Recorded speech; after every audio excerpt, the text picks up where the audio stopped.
For CSS, the EACC has declared that other state officers, particularly principal secretaries, are strictly required to remain apolitical.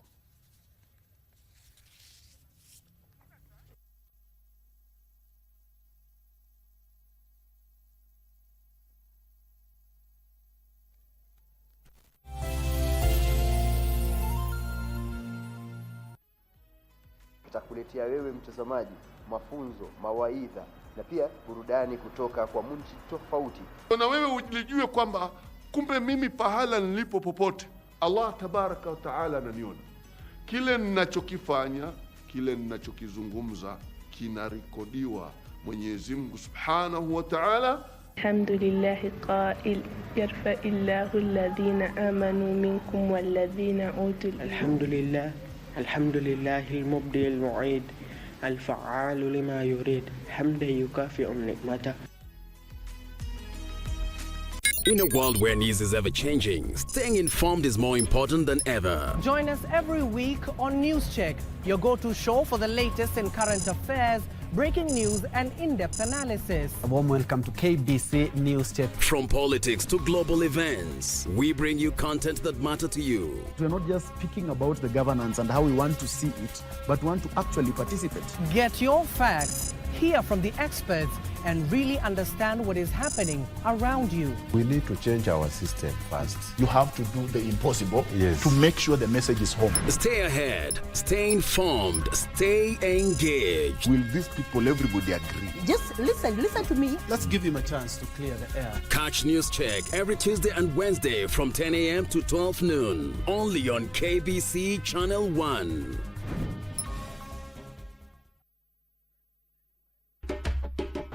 Shanga, mnaleta kotini sababu ya 250,000 only. Kumbuka kurudi chini nilikutana na ngumi ya kifua pamoja. Nikamuuliza bwana, ndiye tunaulizana nini? Hiyo striker yetu ni mtu ya kukocha goli akapiga mpira mpaka Northwest. Sasa si hivyo ndio ile fundesho. Anaona hao watu wengine hao yuko chini, hakuna kitu unaweza waambia yeye.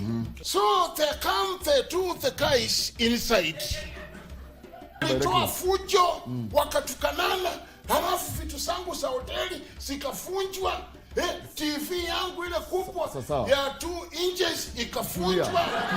2 inches ni gani?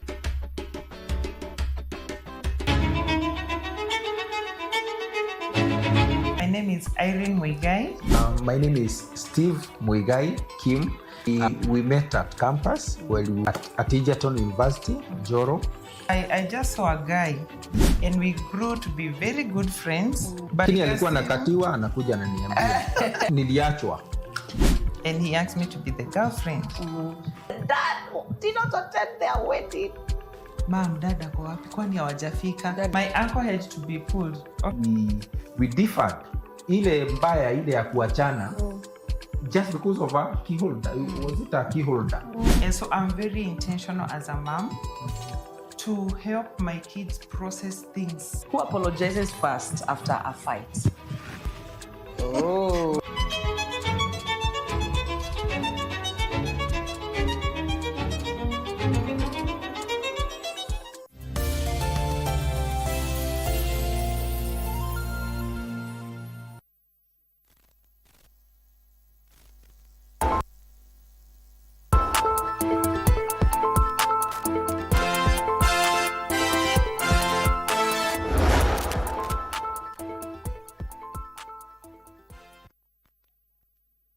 Now, we do apologize for that technical hitch that we were not control over, but so far it has been managed.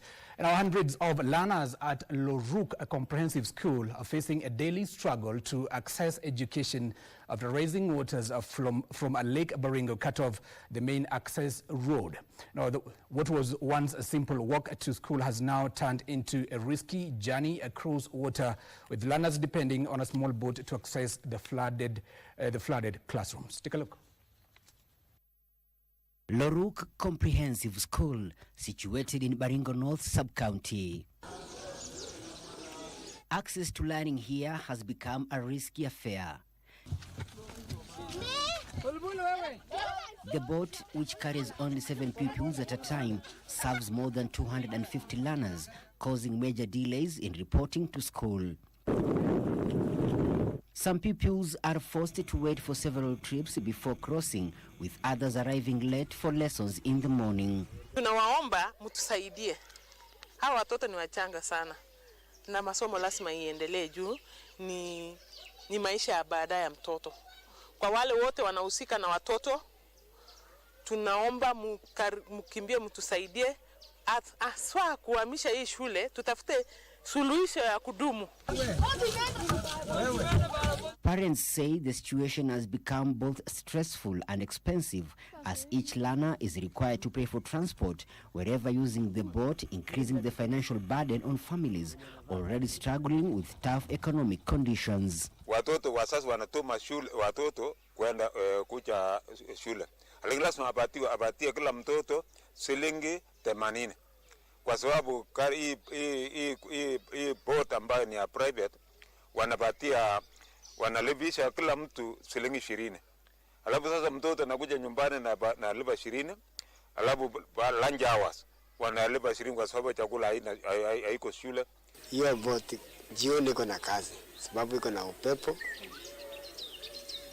Sana sana asubuhi na kama 5 trips. Hapo naweka watu 7 pamoja na mimi. Naleta mpaka shule. Narudi tena. Parts of the school have already been affected by the flooding, with toilets submerged and water inching closer to classrooms. Residents also fear for the safety of children, warning that crocodiles and hippos roaming the flooded areas pose a serious threat to learners. They are now calling both the county and national governments to intervene urgently and find a permanent solution.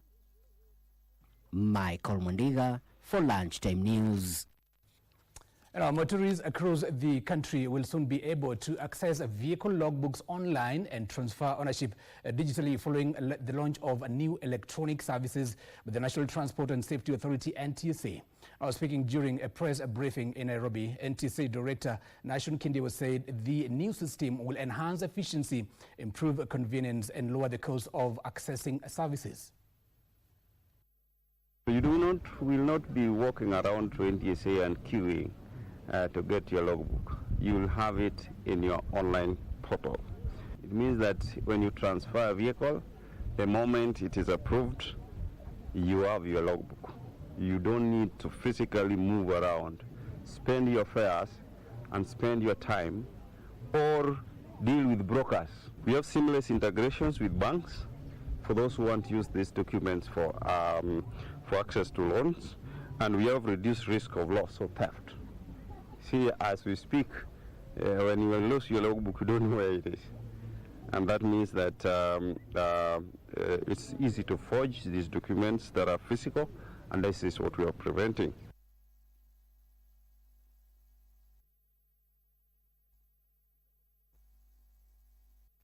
The State Department for Correctional Services is working closely with the judiciary to decongest the prisons by releasing inmates with minor offenses. I was speaking during a tree planting exercise at Kitui Main and Women's Prison. Correctional Services Principal Secretary Salome Biako said the government has put measures in place to ensure the decongestion in the prisons becomes a thing of the past. She revealed that through the power of the Mercy program, the president has already freed around 450 inmates last year.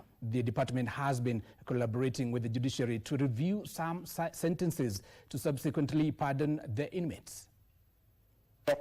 And now the judiciary has been in the forefront of ensuring that is done.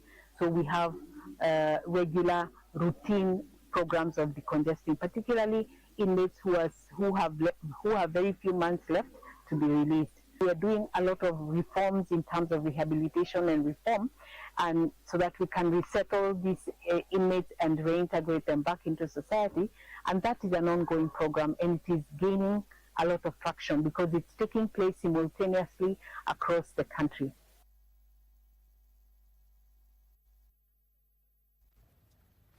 Now, tension gripped a Siagini area in Mwea, Kirinyaga County after angry residents dramatically halted the burial of a 30-year-old man, demanding justice over his alleged killing linked to a local bishop. Mourners carried the deceased casket for several kilometers before abandoning it at a Siagini police station in protest.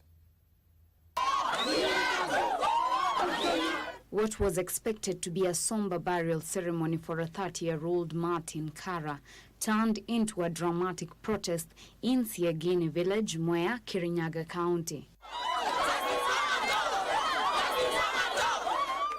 Angry residents and friends of the deceased stopped the burial procession and carried Kara's casket for nearly 6 kilometers to Siagini police station, accusing authorities of delaying justice. Residents accused a local of allegedly hiring 3 men, among them 2 relatives, to assault the deceased last week. Speaking during the protest, area resident Paul Munene questioned why the bishop had not yet been arraigned in court. Tulichukua mwili kwa mochari tukapeleka nyumbani. Ile shinda ingine tumepata pale, wakati chifu aliongea, alisema hiyo mtu anja kamatwa. Sasa tukashindwa. Ati hiyo maneno tutasuluhisha baadaye. Tutasuluhisha baadaye aje. Kwa hivyo sisi tunataka haki yetu. According to reports, the bishop, who is also said to be Martin Kara's neighbor, had accused him of stealing a 90-kilogram bag of rice and a chicken belonging to his cousins a day before the fatal incident. Kara later died near a local private hospital following the alleged assault. The incident sparked outrage in the village, with angry residents last week storming the bishop's compound and setting it on fire. Kama jinsi mnavyojua tulikuwa na mazishi ya Martin, lakini sisi kama vijana tumekataa azikwe kwa sababu hatujaona haki yake. Tubeba mwili kutoka kwenye ilikuwa na tumezika hiyo shimo, tukaileta hadi police station. Na tunataka justice ya Martin. Mwea West Sub-County Police Commander Millicent Ngugi confirmed that the suspect had been arrested and remains in police custody pending arraignment. Na sisi kama polisi tumeweza kufanya kitendo chetu, tumeshika mshukiwa ako katika cells zetu. The mourners later buried a banana stem instead, insisting that Martin Kara would not be laid to rest until justice is served. His body was later returned to the Kerugoya Level 5 mortuary. For Lunchtime News, I am Teresa Mutai. No, thank you, Teresa Mutai, for that story. Now, the Ethics and Anti-Corruption Commission, EACC, has raised serious concerns regarding the active participation of state and public officers engaging in political campaigns. The anti-graft body warns that engagement in politics by state officers could lead to a culture of lawlessness, impunity, and an equal political playing field, while acknowledging that the Leadership and Integrity Act provides limited exemptions for CSs. The EACC has declared that other state officers, particularly principal secretaries, are strictly required to remain apolitical. The law is actually very clear on the responsibilities of public officials when it comes to engaging in politics. And we are called upon to be neutral when it comes to our political activities. In fact, it's only very limited number of individuals like the CSS and CECs in the counties that can, take a stand in terms of their political affiliation. But as far as the other public officials and state officials are concerned, they are supposed to abide by the law. And of course, as a commission that is empowered to implement and to enforce Chapter 6, we will not hesitate to take action where necessary. I would get the impression that I am not welcome to a public office because that particular public officer is speaking on a partisan position. So that's why that law was put in place. And ours is to encourage all those people who hold public offices that they should desist because they are politicians whose day-to-day job is to articulate the positions of their parties, the political positions on various items. Ours is to serve and serve the whole public irrespective of their stand. Now, the Dagoretti ASP Sub-County Commander, in collaboration with the Gekami Masterseed Foundation and officials from the Community Relations Foundation, are set to organize a Mother's Day Women Peace Cup this coming weekend at Getina Primary School. The event will bring together women, community leaders, youth groups, and stakeholders from informal settlements in an initiative aimed at promoting peace, unity, and social cohesion through sports and community engagement. Dr. Margaret Gekami says the initiative is aimed at bridging the gap among diverse communities living in informal settlements and strengthening unity among residents through dialogue and sports activities. Community Relations Foundation Women's Chairlady Mildred Kabochi urged women to take advantage of the occasion to create awareness against crime and gender-based violence affecting women and girls in the society.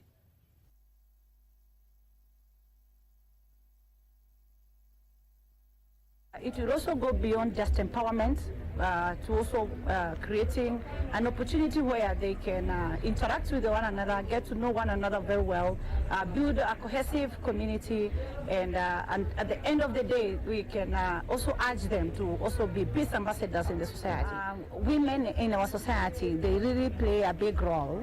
And once we empower a woman, we have not only empowered her household, but we have also empowered the community and nation at large. Sasa tunatangaza amani kwa wamama wote, ndio sababu tumeleta hii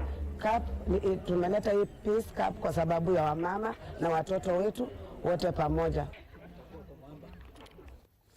Interior and National Administration Cabinet Secretary Kipchumba Murkomen has announced tough measures in the next recruitment of police officers. Now, while applauding the National Police Service for dismissing 54 recruits from Kiganjo Police Training College over disciplinary and integrity issues, the CS said the service will enhance a process through strict assessment of cognitive abilities, criminal records, and conducting drug tests to ensure only qualified and disciplined individuals are recruited.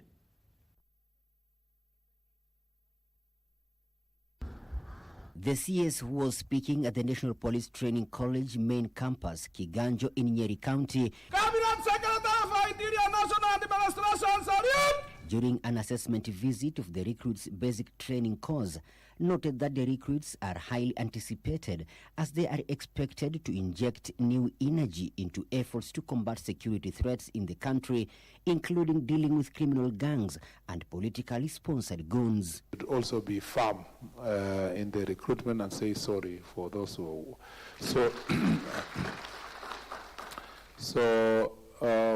either the test to be done in the field or when someone is arriving, the first thing before they report, they come with the test. While commending the standards of police training institutions in the country, the CS also noted that Kenya will greatly benefit from establishing a National Police Service University that will not only serve the country but attract trainees from neighboring countries and beyond. The CS was accompanied by Inspector General of Police Douglas Kanja, Deputy Inspector General Kenya Police Service Eliud Lagat, Central Regional Commissioner Joshua Kanatha, and other senior government officials. We have over 100,000 officers. We should be able to train our officers and also train the members of public and also open door for regional training for police officers that come from different countries. There is really a big appetite from our neighbors to have the kind of training we have. Among them, 54 had their causes terminated because of various reasons. 1, pregnancy and related issues, 18 were discontinued. Forged academic certificates, 18 were discontinued. Forged identification documents, 2 were discontinued. Health conditions, 2 were discontinued. Disciplinary issues, 3 were discontinued. Previous conviction, 10 were discontinued. And then 1 opted out due to sickness. Michael Mundiga for Lunchtime News. I take you to the corridors of justice. The Kahawa Law Court has granted the Director of Public Prosecution 14 more days to complete its investigation involving Bare Sarah Ahmed. The Prosecution Counsel James Mashir told the court that the investigating officer needs time to facilitate a forwarding of the case file to the DPP for legal advice and direction. He noted the case has a public concern in certain regions of the country, making it necessary for the DPP to review the file before any decision is made. Now, Bare Sarah Ahmed was arrested over allegations of spreading hate speech and incitement threatening national unity. The matter will be mentioned on 21st May for further directions from the ODPP.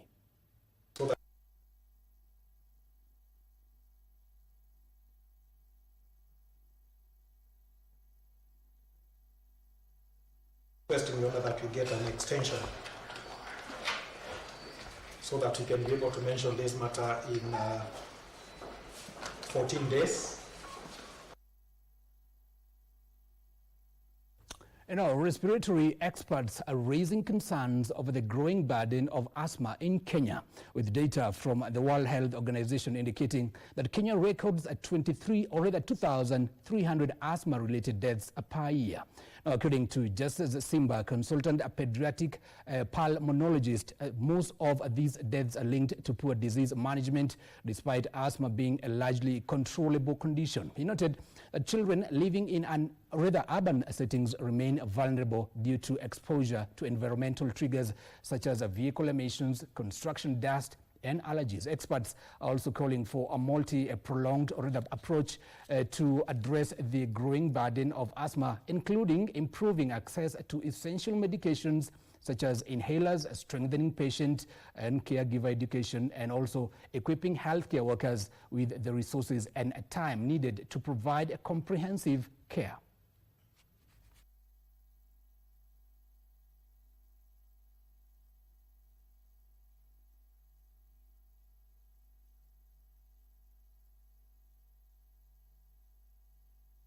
So one of the challenges that affects asthma diagnosis is actually perceptions and misconception around the whole condition. So while people are happy to say that they have allergies in the nose or elsewhere, or even the skin, people do not easily accept the word asthma as a diagnosis. So asthma, the word, has a lot of stigma. When you are growing up with asthma as a child, sometimes the teachers or the other pupils don't know how to manage it. It ends up complicating and leading to something else. I would like to encourage the awareness about asthma. Asthma is a chronic inflammation of the airway, and mostly it's because of the environmental factors. So this child is limited, either you will find some are limited to swimming, no swimming for them, no playing because they're affected by dust. Asthma is heterogeneous. How it affects you is not how it affects every other child. Now, a local environmental organization has intensified efforts to complement the government's target of planting 15 billion trees by 2032 through a major seedling distribution initiative targeting both farmers and non-farmers. Now, the 1 Acre Funds to Pande program targets schools, churches, and local communities to improve household incomes while also promoting environmental conservation. Apart from ordinary trees, the initiative also includes distributing fruit tree seedlings and medicinal plants for use in treating both humans and livestock. Now, speaking in Ikonyero on the outskirts of Kakamega town, nursery operator James Care urged farmers to follow proper planting guidelines to ensure the seedlings achieve maximum growth and benefits. Women have also been encouraged to actively participate in the program and abandon outdated cultural beliefs that previously discouraged them from engaging in tree planting activities. At least tuna increase kipato cha wakulima wetu wanapopanda miti kuendana na mazao ya kawaida kama ni chakula. Miti itatusaidia kuongeza mapato ya wakulima wetu kwa miaka ambazo zinakuja. Na waelekeza before waende, tunawaambia wasipande kando ya mito ama chemichemi ya maji. Ilikuwa mambo ya kitambo, lakini saa hizi tuko wakati wa kisasa. Ninaweza panda mti ukae kwa boma, ninaweza panda hata ndizi na itaendelea. Lakini kitambo mwanamke alikuwa akipanda inakufa, walikuwa wanaamini hivyo. Lakini kwa sasa mwanamke nikipanda itafanya kazi. Sasa sisi wanawake tufanye nini? Tupande miti. Now let's revisit the West Pokot story, where a gold mine tragedy has claimed 11 lives and of course several others injured, who are still now receiving treatment at Kapenguria Referral Hospital. And Governor Simon Kechapin says the rescue efforts are also ongoing at the Rumors gold mine site.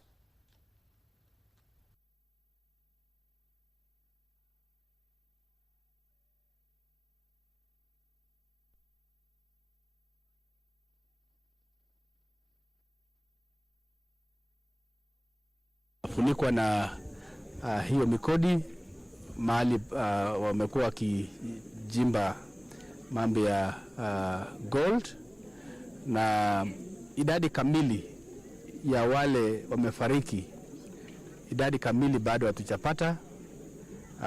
Bado kuna habari kwamba kati ya watu 8 na watu 11 wamefariki, lakini nafurahi jana tulituma ambulance ya county 2. Another story from West Pokot takes us to a very short commercial break. Don't go too fast, still so much more coming.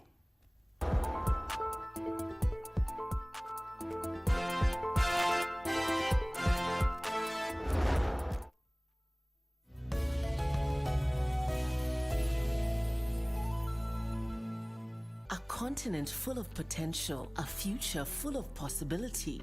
The time is now.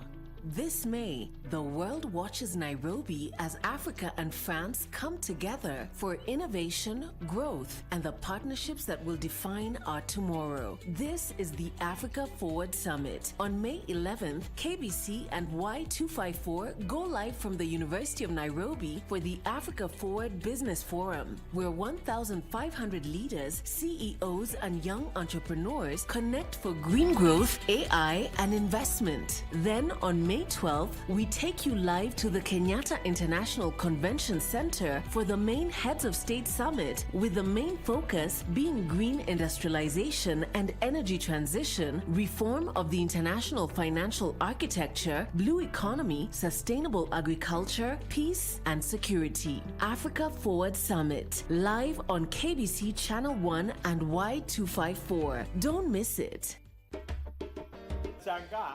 Mnaleta kotini sababu ya 250,000 only. Kumbuka kurudi kile nilikutana na ngumi ya kifua papo kaji. Nikamuuliza bwana, ndiye tunaulizana nini? Hiyo strike yetu ni mtu ya kukosa goli akapiga mpira mpaka Northwest. Sasa si hivyo ndio yeye alifundishwa. Anaona hao watu wengine hao iko chini, hakuna kitu unaweza waambia yeye. So they come the two the guys inside. Walitoa fujo, wakatukanana, halafu vitu zangu za hoteli zikafunjwa, TV yangu ile kubwa ya 2 inches ikafunjwa. Tulia. 2 inches ni gani? Got the fear of missing out? Want to keep up with all the latest entertainment news and latest celebrity gossip? From the latest rumors to popping events to the newest fashion trends, here is where you get all the tea or juice when it comes to entertainment, and you get it served on time.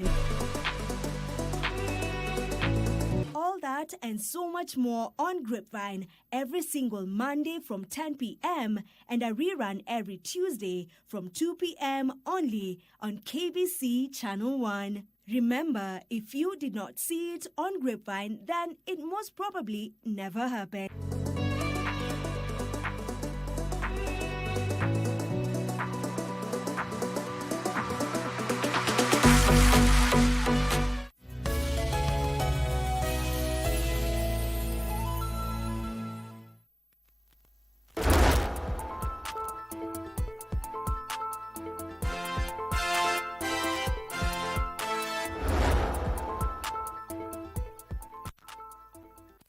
And welcome back. You're watching Lunchtime News on KBC Channel 1. Now, more than 200 residents affected by human-wildlife conflict in Tana River County have received a compensation from the government, a move aimed at easing the burden on families affected by wildlife attacks and destruction of property. The compensation exercise conducted in Hola saw victims of wildlife attacks receive a part of over 170 million shillings disbursed by the State Department for Wildlife. Speaking during the event, Dr. John Chungo noted that the initiative forms a part of the government's efforts to reduce the impact of wildlife attacks and ensure affected residents receive timely support. We have compensated 225 people who for the last 10 or even over 10 years, they have been waiting for this. We are saying that we are giving them about 172 million. That means there are people who lost their beloved ones, there are others who lost their crops, there are others who were injured. We want a digital filing system for claims so that everything is done online and claims are processed very fast. We are happy to hear that they have started pilot on 6 counties. We want this to be rolled out very quickly to Tana River County and the rest of the nation. Now, more than 170 youth contractors from the Nyanza and Western regions gathered in Kisumu for a capacity building program aimed at improving access to financing, training and business opportunities in the construction sector. Now, the program organized by the National Construction Authority in partnership with other stakeholders seeks to empower youth contractors and classified under NCA categories 5 to 8 and is also aimed at equipping youth-led firms with skills and networks needed to grow in the construction industry.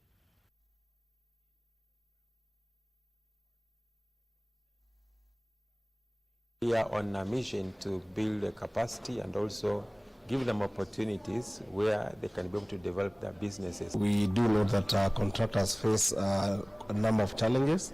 Yes, financing is available, but what we notice is that it is not quite affordable.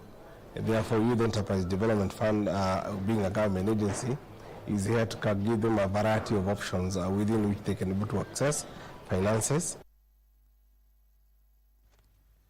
Now, residents of Nanyuki town and its surrounding areas are said to benefit from improved water supply following the completion of a 48 million shilling new water intake project in Mount Kenya Forest, which has now increased daily water production by 6 million litres.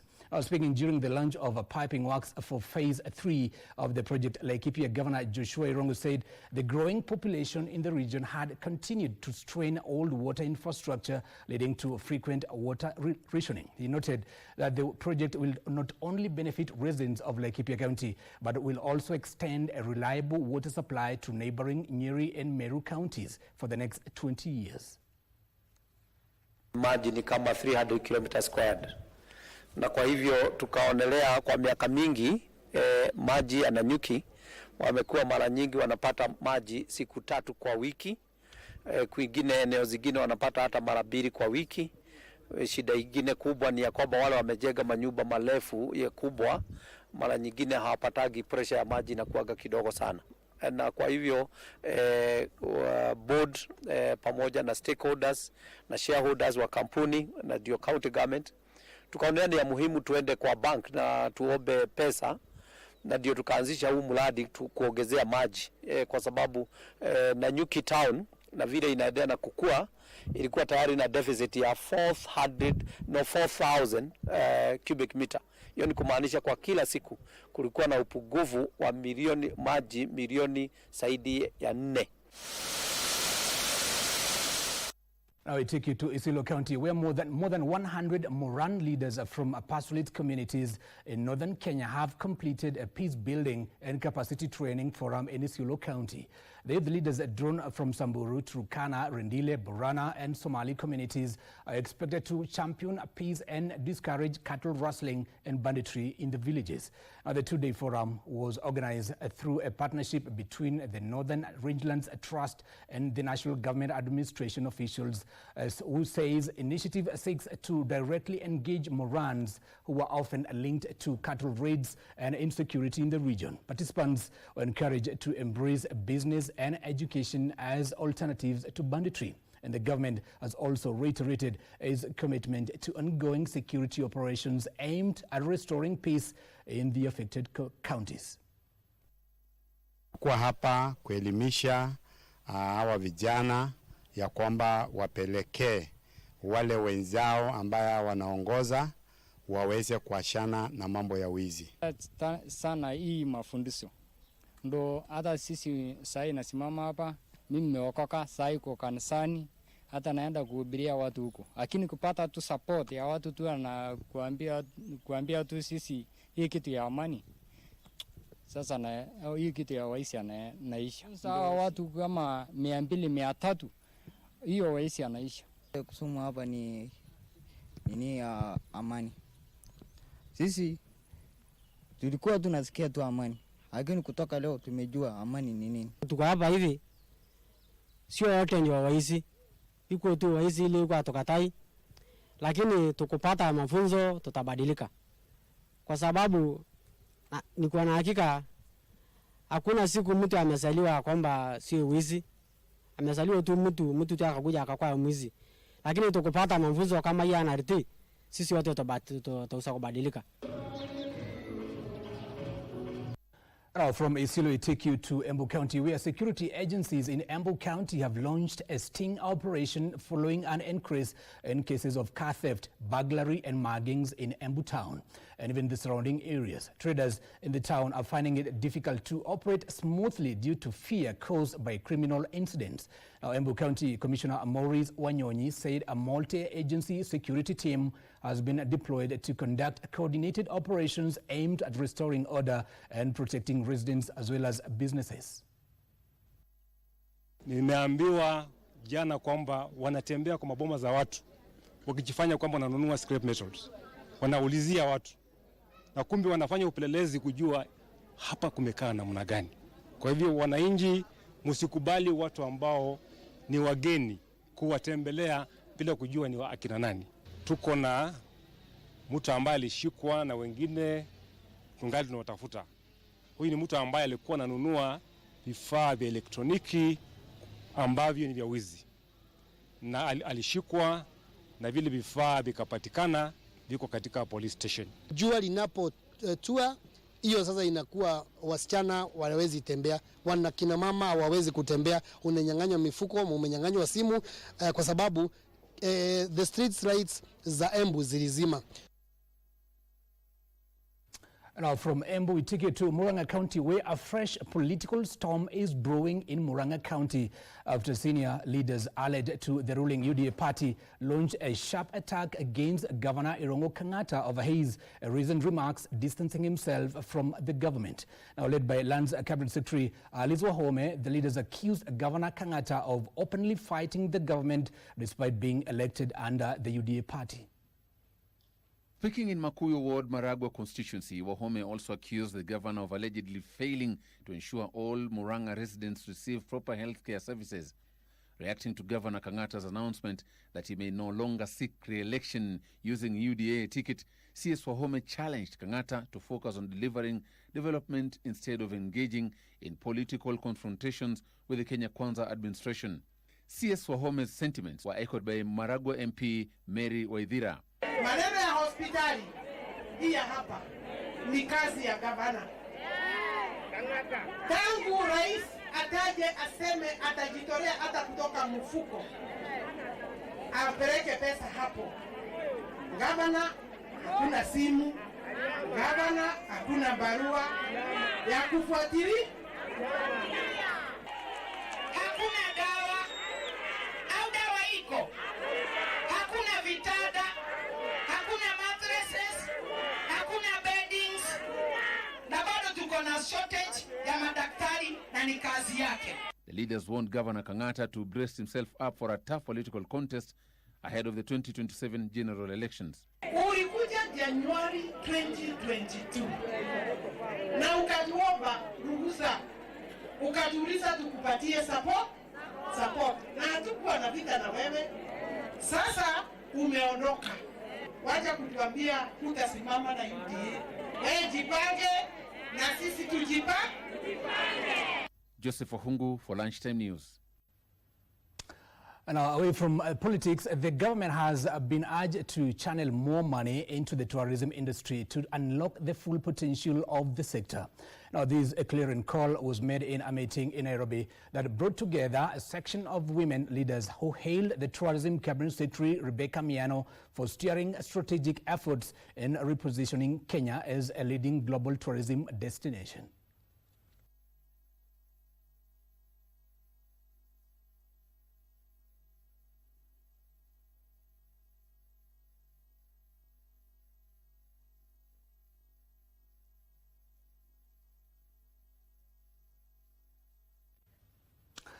Now, His Eminence Archbishop Andreas Macarius of the Orthodox Church says that the Orthodox Church education program offering free education to vulnerable children at a St. Clement Orthodox Primary School in the Dagoretti South has enabled many children to acquire quality education. Our school head teacher Vincent Adser says the initiative has retained children in school. Students, on the other hand, say they are optimistic to perform exemplary as Term 2 enters its second week.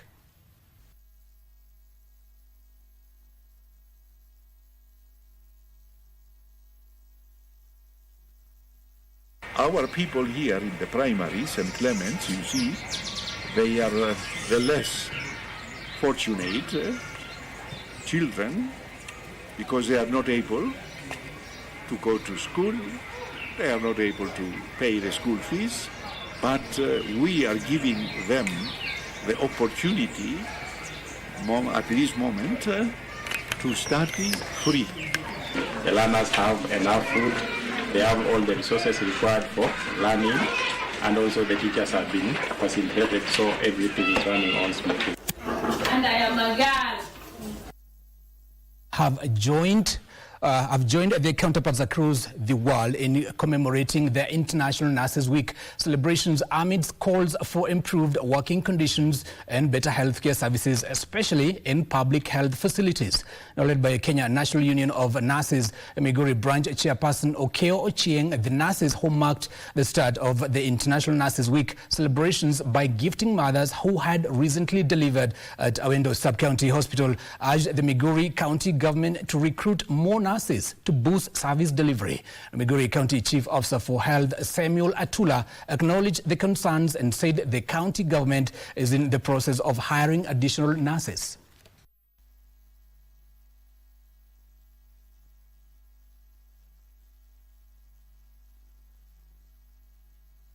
Our call is actually to the stakeholders in the health department in Migori County to empower nurses. We need empowerment through education in specialized trainings. We need empowerment by offering right patient-nurse ratios. We need more budget to come down to the Department of Health so that the health facilities, the public health facilities, to be specific, to be improved, so that we offer holistic care, regardless from the people that are offering care at home. We have a few teething problems as a county government that we are continuously addressing. Key among them is the gaps we have in terms of staffing across all levels of care. And we are doing recruitment currently. And our young people in Kilifi County have been urged to enroll in local technical institutions in order to acquire skills needed in the growing blue economy sector. The call comes amidst concerns that more than 300,000 young people in the county lack the technical skills acquired or rather required to access opportunities in the job market. I was speaking at Muyaya Technical Institute in Malindi constituency during the launch of hospitality and culinary training courses. Stakeholders said technical education remains key to unlocking employment and entrepreneurship opportunities for the young people. Opportunity ya hizi courses ambazo tume launch, they should train, and with a little enhancement they'll be set sio lazima wafanye kazi kwa mahoteli. Though I agree kuwa hoteli pia iko in the hospitality and tourism sector, which is a subsector of the blue economy, lakini pia wanaweza enda kufanya kazi kwingine. This is a coordinated project by CICAN, which is Colleges and Institutes Canada, a membership-based organization that represents all of the colleges and public polytechnic institutions all across Canada. Hivyo vifaa vitatusaidia tunapoenda kazi mahali kwingine, kwa maana tunaposoma imaanishi kwamba tunasoma tu hapa peke yake. Lazima tutaenda mahali kwingine na tutapata vyombo vingine tofauti. I think as vocational training centers, I urge the managers to diversify the courses so that wanafunzi wanapotaka kusoma course tofauti tuwe tunaweza kusomesha hawa vijana ili wawe watafit in the job market. And I've always been saying as the CC, we are not only training for Kilifi jobs, we are training for Kenya, we are training for the whole world. Now, the county government of Bungoma has launched a resource center at Bukembe Ward that will centralize access to services offered by the county. Now, speaking during the occasion area, Governor Ken Lusaka said the center will go a long way in enhancing business in the county as well as enable the locals, especially the young generation, easily access information about services offered. The resource center contains a library and a computer lab which shall be used by many to boost their businesses. He, however, warned the youth against using the computer lab as a tool for spewing and propagating hate. Lusaka also hailed the area member of the county assembly for making the project a reality, challenged other MCAs to emulate the same in their respective wards.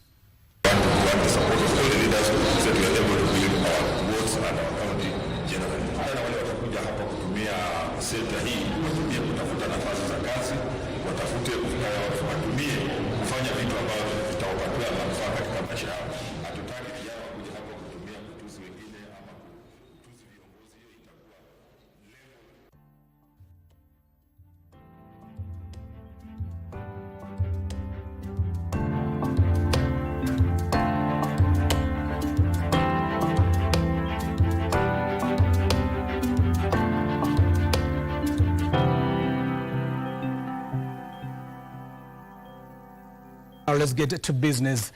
Food delivery platform Glovo has announced plans to invest 10 billion shillings in Kenya by the year 2030 in an expansion drive that is expected to double the workforce to 1,200. Now, Glovo Kenya Managing Director Caroline Mutuku says the new investment will support technology, operations and expansion to more towns in Kenya. Billion shilling investment over the next 5 years will support expansion across its delivery network, merchant partnerships, and technology operations. Currently, the firm, which has operations in 12 towns, employs over 6,000 people, supports over 6,000 merchants, and 2,200 active riders daily. Out of the 22 markets, 6 of them are in Africa, so around 25% of our footprint is here in the continent, and it's one of the fastest growing in terms of global total. Expansion of digital platforms and technology-driven businesses is supporting the growth of the ICT sector, accommodation, and food services. Global business, as you know, and you feel, is not just about the top-line growth of 40% year-on-year and the revenue that it brings to us, or even the sales to our... Every euro, every shilling that passes through Glovo has a direct impact on the local ecosystem. Glovo has opened a new regional headquarters in Nairobi that will serve as part of its African operations hub, supporting technology and business functions across the continent. Ndutamo Kami for Lunchtime News. Now, local electric vehicle stakeholders are targeting French investors in the upcoming Africa Forward Summit to secure partnerships. Now, Longho Group Managing Director Richard Chesebe says the local e-mobility startups are seeking additional working capital to expand charging infrastructure in remote areas and last-mile transport of goods and services. Kenya is set to host the Africa France Summit 2026 from the 11th to the 12th of May in Nairobi. The meeting brings together heads of state, investors and policymakers to discuss ways to drive French investments on the continent.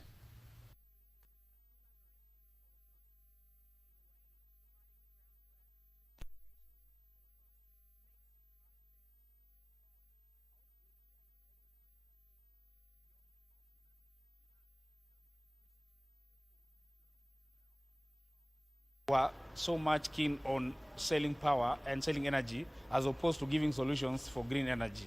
So we decided in that case, we are providing solution that is so local. There is a common understanding that there are 2 million users of e-mobility in Kenya. And to that effect, it's becoming a big challenge, and that is a question that all of us need to ask ourselves. Why is it that we have less than 30,000 users for the same?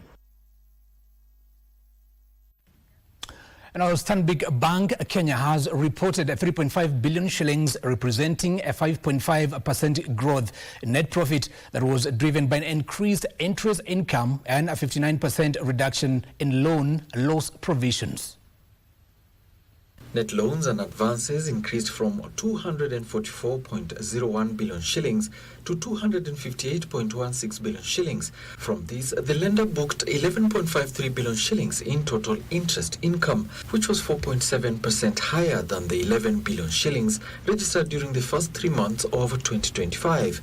Lower interest income on loans and advances was offset by higher interest income on deposits and placements with banking institutions. In addition, total non-interest income reduced from 2.76 billion shillings to 2.38 billion shillings, mainly on account of lower foreign exchange trading income. On the other hand, other operating expenses reduced 5.45 billion shillings to 5.03 billion shillings.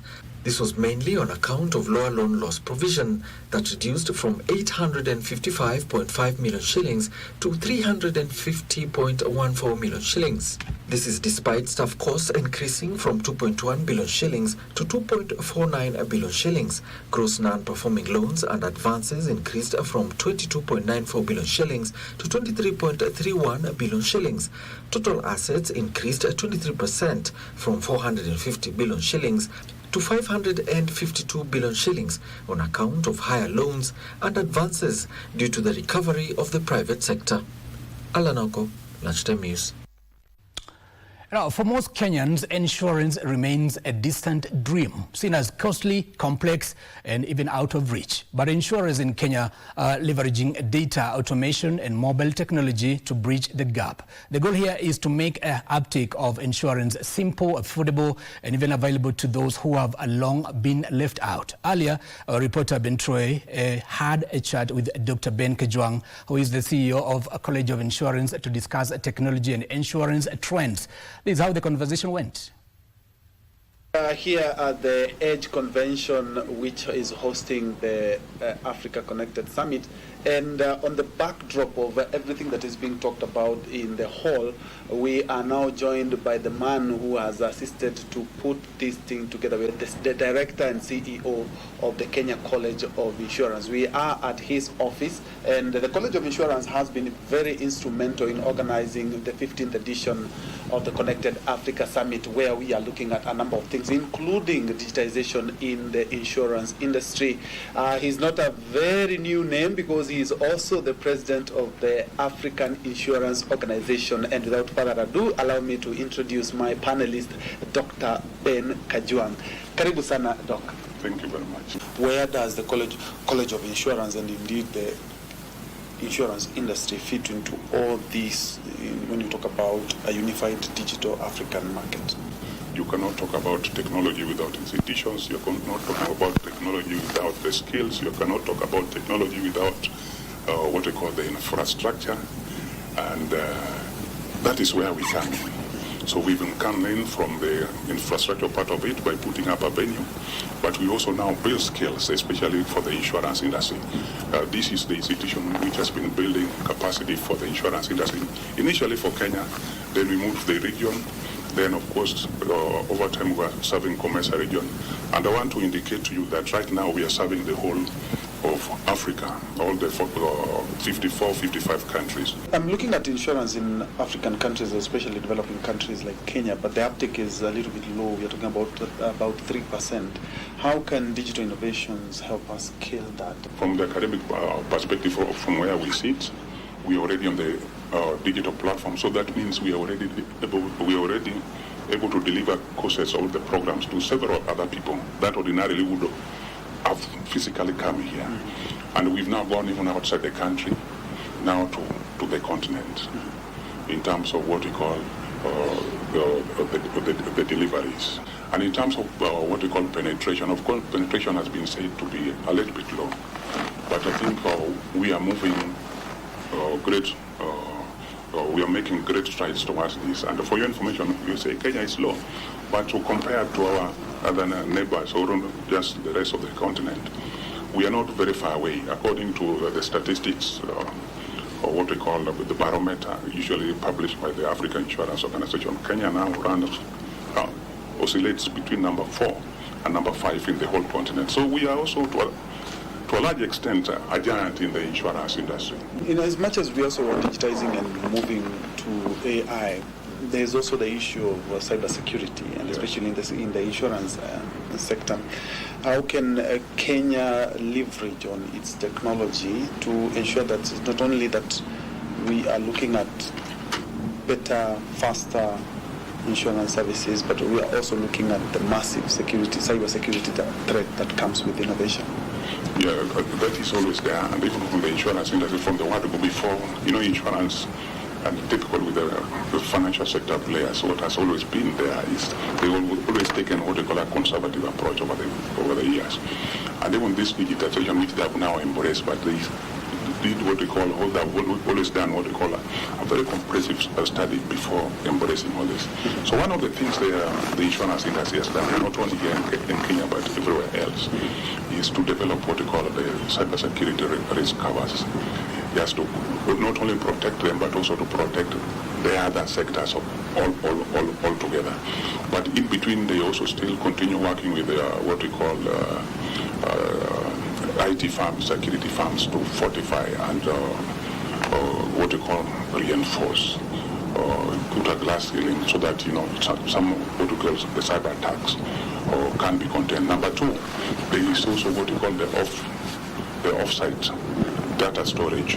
So the information maybe with the company A is not only available just there. So even if there was something and it disappears, some of them even save them in the ground, and they have also what we call backsites in other places altogether.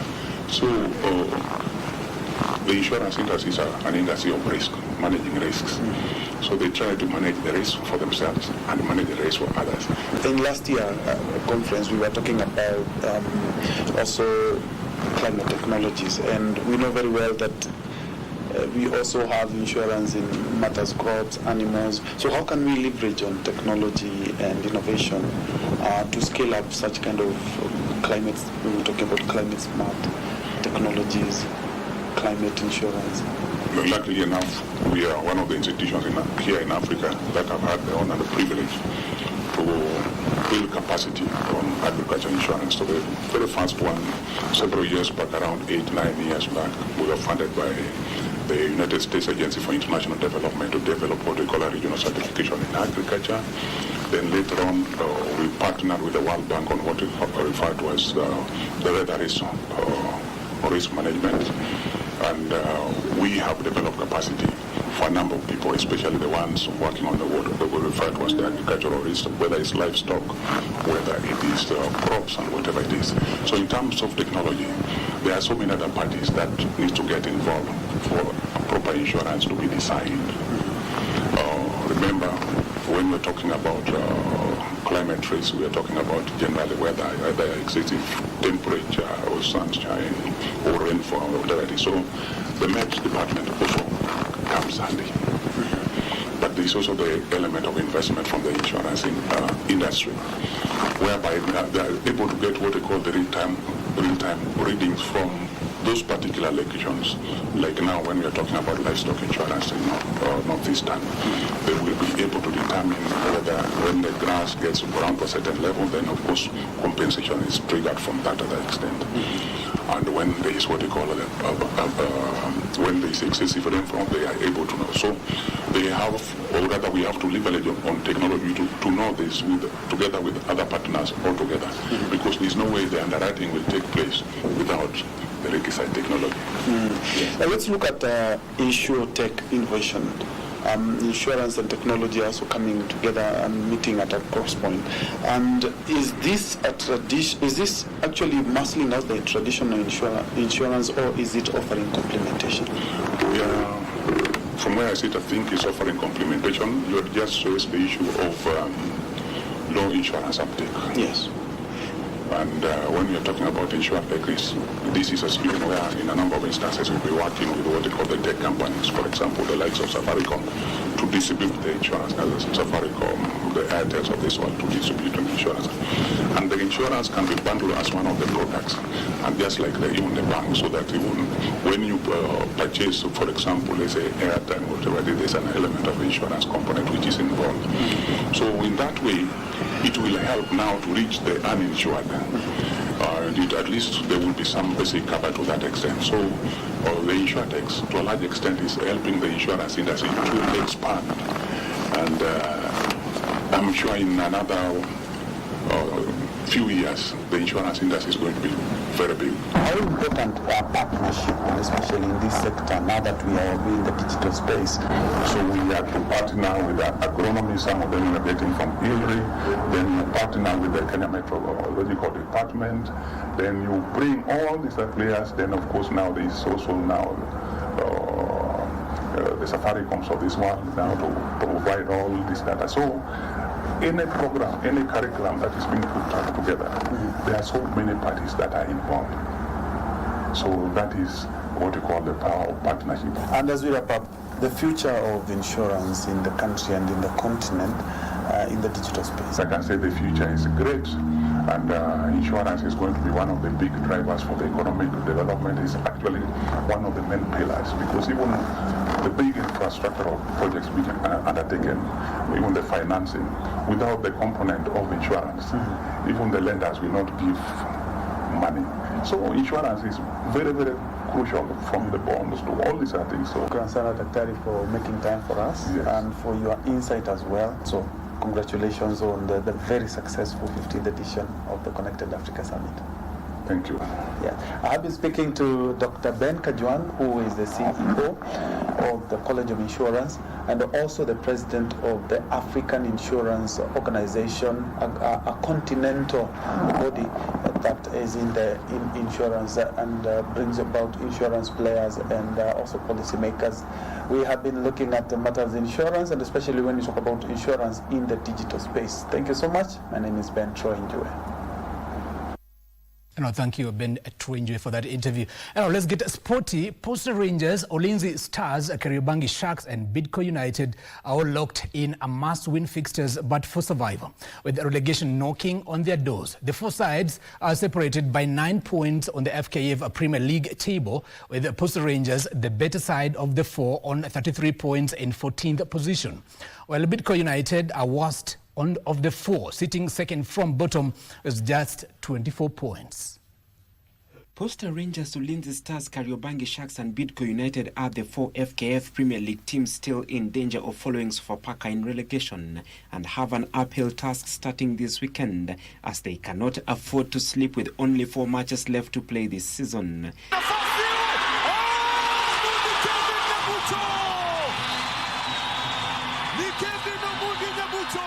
Kariobangi Sharks, sitting 16th on the table, will play Nairobi United, searching for only their 7th win of the season and 3 points that will keep alive their hopes of survival.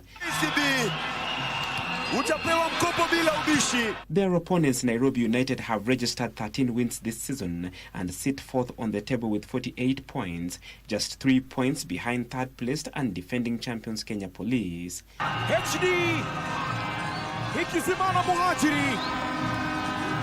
Ulinzi Stars, in 15th position with 31 points, have a difficult trip to Shabana as they seek a 9th win of the season. Ulinzi, however, are better placed than their relegation friends as they have a match at hand. They will play Shabana, who are 16 points above them in 6th position.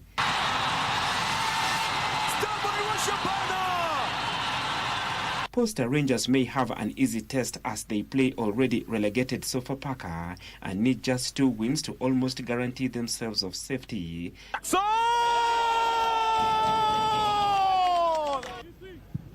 ipo juu kwa juu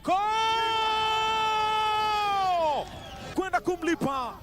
Bidco United are in more danger. They must win their remaining matches to have any chance of survival, hoping the other sides continue to drop points.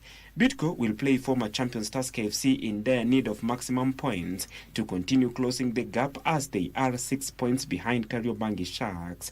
A total of 9 matches will be played, with the biggest game pitting leaders and title contenders Gor Mahia against defending champions Kenya Police. That's where we end our lunchtime news here on KBC Channel 1. It's coming to live from Kenya Broadcasting, or the Kenya Broadcasting Corporation. And my name is Givas Maina. Our Sanangonyi interpreter is Susan Thuku. See you again tomorrow. Same place, same time.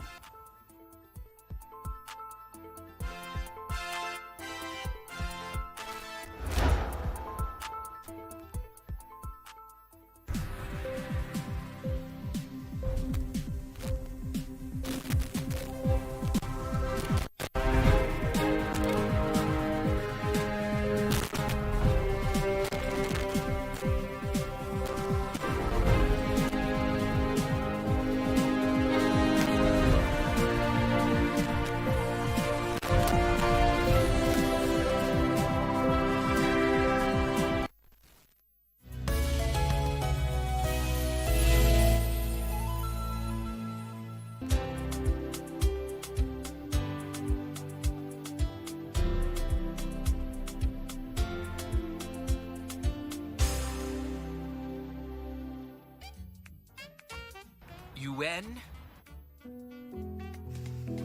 Who's we? You and me?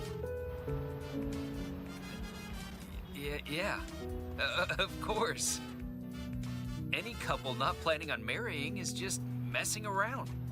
A decent woman like you wouldn't do that, would you? What does that mean? Your old way of just flipping the table and taking off? That's a queen, not a girlfriend. Love has really done wonders for him.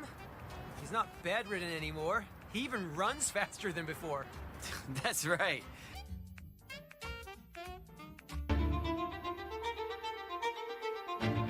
My name is Irene Muigai. My name is Steve Muigai Kim. We met at campus at Egerton University, Joro.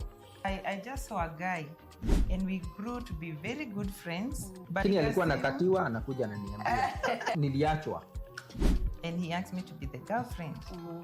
Dad did not attend their wedding. Mom, dad ako wapi? Kwani hawajafika? My uncle had to be pulled. We differed. Ile mbaya ile ya kuachana. Just because of a key holder. Was it a key holder? And so I'm very intentional as a mom to help my kids process things. Who apologizes first after a fight? Oh.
In the heart of Kenya's Great Rift Valley lies a shimmering jewel, a sanctuary where water meets wilderness, where every ripple tells a story, a place where nature breathes freely, a haven where humans and wildlife coexist in quiet harmony.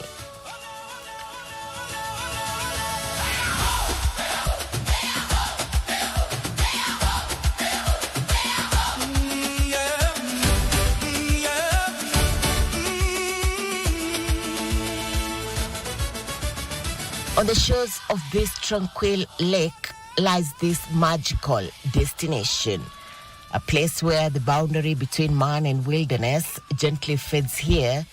Luxury is not defined by walls, but the closeness to nature.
Wildlife roams freely, unbothered and contained as it has for generations.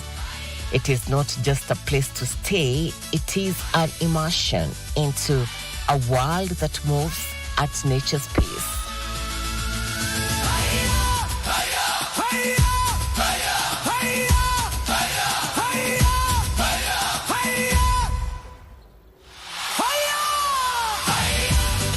My name is Judy.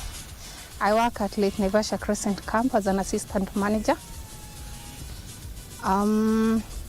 Lake Naivasha Crescent Camp is well known for the boat rides, and we also do a lot of tourism in this place. Most of our guests are international. At the moment, we are on a low season. Currently, we don't have a lot of guests because the season is down. And then the other thing is that there is a war that is in Iran that is going on right now. So most of the flights have cancelled. But we're expecting by June, we will be having so many bookings going on. So from June, we shall be expecting a lot of tourists. Currently, we are working with local tourists.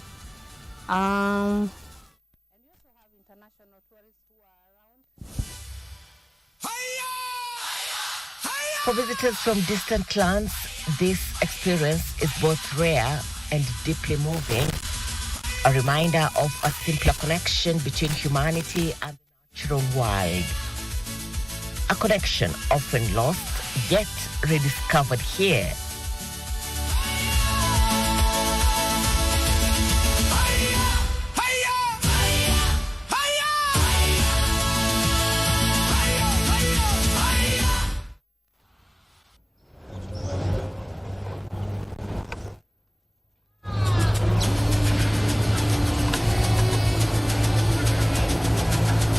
My name is Safu. I'm from Paris, France, and I'm really happy because I did a little turn in the boat to go to Crescent Island. We have seen some hippos, seen like a lot of birds. And then in Crescent Island, we did like a long turn, and we've seen giraffe. We've seen impala, very nice impalas. And the night was it was really peaceful to just walk around for like 1 hour, take a coffee, and then come back. And the weather was beautiful. So yeah, it was a very great experience. Thank you for that. If I come back to Kenya, I think I will come back here and I will bring some friends because the place is very great and it's in very good shape. So yeah, it's normal to pay for it because the quality is there. You're welcome.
A magical place where shared resources is supporting both tourism and fishing communities, where cooperation is essential, yet competition is inevitable.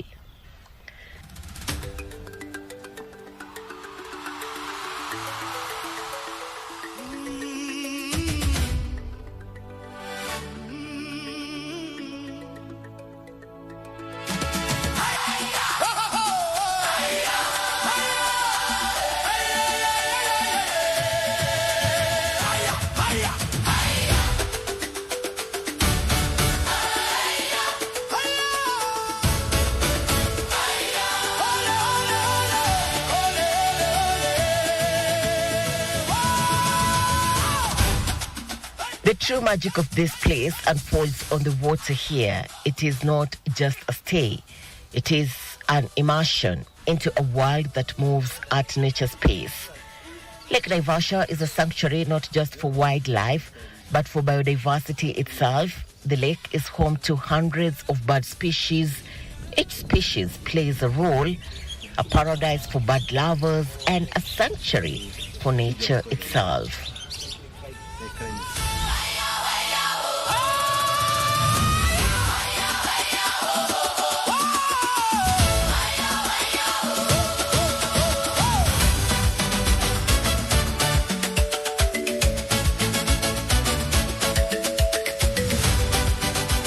The environment is so cool and it's so cool and it's favorable for the birds. And our coxswains are able to take you around the lake and you can be able to see so many species of birds around here. And that is what makes our guests happy. My name is John from Lake Naivasha Crescent Camp. I'm a boat driver or a coxswain and also a tour guide at Lake Naivasha. In Lake Naivasha, we have got so many species of birds that many tourists come and see them. We have over 100 species, but most of them, they are migrants. Sometimes you get them, sometimes you don't. Also, we have the hippos in the lake, and many people normally come to see hippos in Lake Naivasha because we have so many territories of hippos. So when the guests come here, we take them round to see the hippos, the birds, and also in the lake we normally have got a walking safari area where people normally go and do the walk with the animals. In Lake Naivasha Crescent Camp, we have got so many boats, and we normally receive so many clients from all over the world And like right now at the moment, we have we are on a low season, but we are expecting a lot of guests from June all the way to December.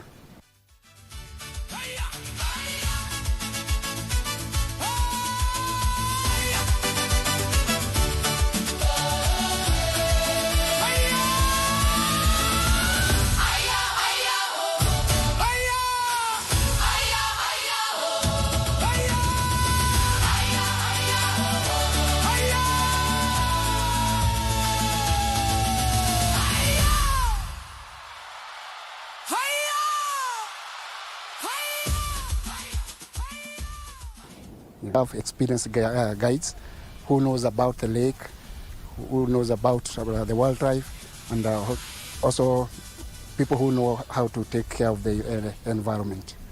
Yeah. The common ones that are found around here almost throughout the year, we have the gray herons, pelicans. We have like two types of pelicans. We have the great white pelican and the pink-backed pelican. We have the jacanas. We have the African fish eagles. We have egrets, marabous, and the cormorants. But the cormorants, there are so many in the lake because Lake Naivasha has got so many fish. Yeah. More than 200 species of birds, which are normally found in Lake Naivasha. You can see dead trees. We have lost thousands and thousands of trees all around the lake. So it has an advantage and also a disadvantage.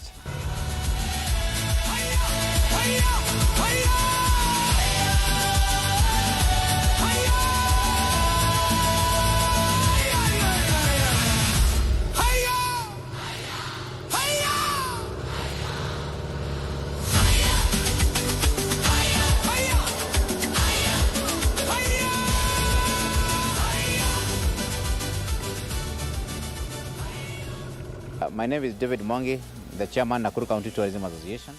We are introducing sport boating, where people will come for sport fishing and they will come for boating competition.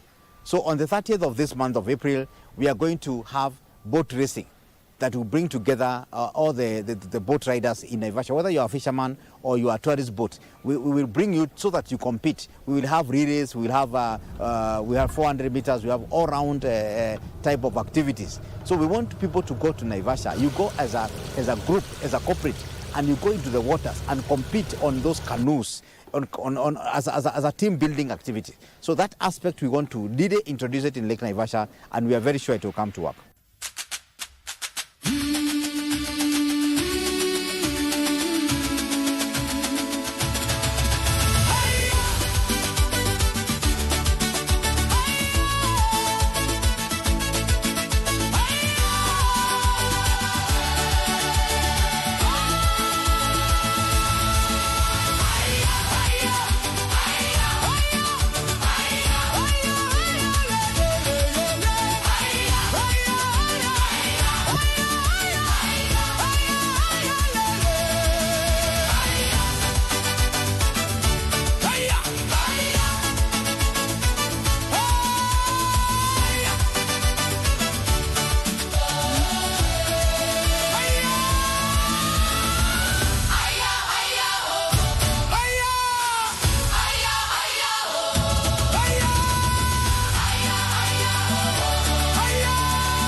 Scientists have been telling us is because of the increased rainfall because of the waste of catchment areas and the cultivation. It is because of the growth, which has made a lot of houses collect water into the open drain that all ends in the lakes. So the lakes have swollen, and as a result of that, we have it has really affected tourism in the entire Nakuru County. For example, if you start from Naivasha, where we have 3 lakes in one, we already have Lake Naivasha, we have Crater Lake, and we have Lake Oloiden. All those lakes have been affected, especially Lake Naivasha, which is the biggest in Naivasha, has been affected. And around that area, it's good to understand that Lake Naivasha has brought in a lot of development, tourism development around it. Around the rim of the lake, we have a number of high-end hotels. We have a number of eco-tourism activities, and they have been affected by the rising waters. And this has made us as an association, together with our members, to rethink the strategy. Because what was there before was mostly leisure, where people would come there because of the accommodation next to the lake, because of the view of the lake, and you'll find leisure-prone guests, they would like to come there. Yes, the water is still there, but now the access to the water jetties, to the boat jetties, has been affected. So what are we doing? We are advising our members, and we are working. Yesterday I spent quite some time in Naivasha talking to our members and even our boat riders on the way of diversifying. For now, Lake Naivasha remains a magical scene, a reminder that nature's beauty must be cherished and protected.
Marco Polo lived in China for 17 years.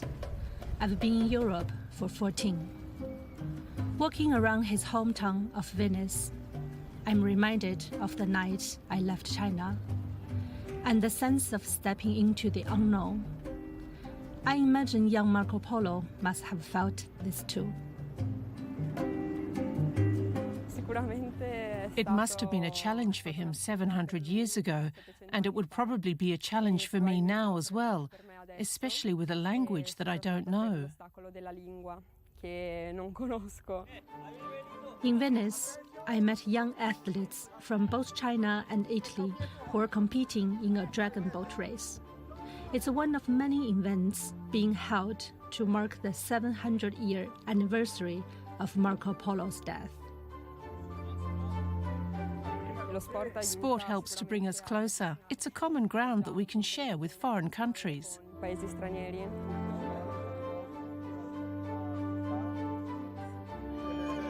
To my surprise, I discovered that even Venice University has its own dragon boat racing team. It was serendipity.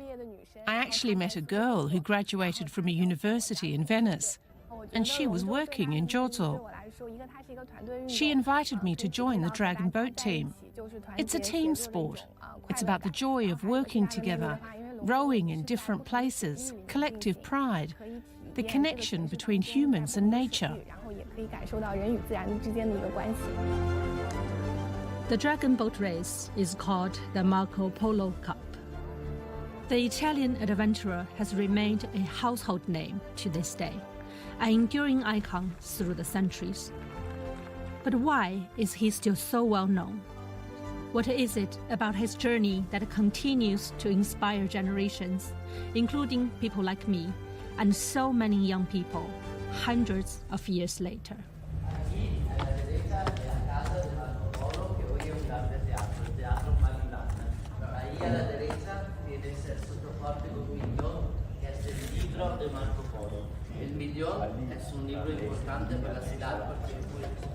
I realized that in the city where Marco Polo was born and raised, there's no statue of him. We don't even know what he looked like, as no painting of him was made during his lifetime. His image, constructed by words, exists only in museums, historical archives, and most importantly in the book, The Travels of Marco Polo, which he didn't write himself. After returning from his 24-year journey, he was taken prisoner during a war between Venice and Genoa. His cellmate, Rustichello da Pisa, wrote down Marco Polo's adventures, and it became the most influential and detailed European account of Asia, shaping the West's fantasies about the East for centuries. For the first time, a book showed Asia. It's not an Asia populated by monstrous creatures and full of wonders. It's an extremely concrete Asia, made up, of course, of valuable goods, silk, precious stones, spices, but also of cities, of people. For the first time, Europe discovered this continent.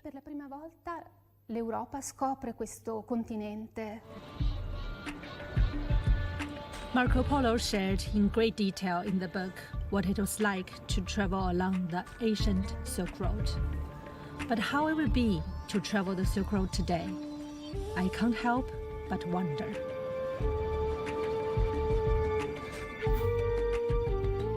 Starting in 1271, it took Marco Polo 3 years to travel from Venice to China. This year, two Venetians, Alberto and Dino, 64 and 67 years old respectively, aim to complete the same route in just 100 days, on bicycles. We want to pay tribute to our fellow citizen with this journey, following in his footsteps. We would like to paint a picture of what the Silk Road is in the third millennium. With just 2 bags each and a camera mounted on their handlebars, the two friends begin their journey from the European gateway of the Silk Road, Venice.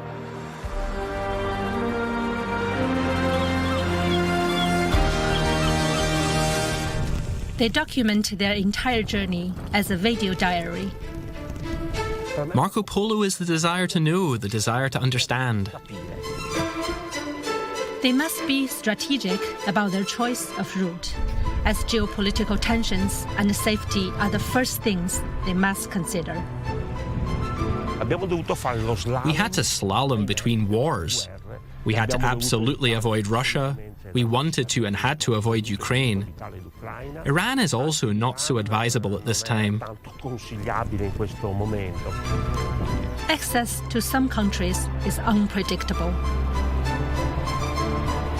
Yuhu! Adrenalina pura!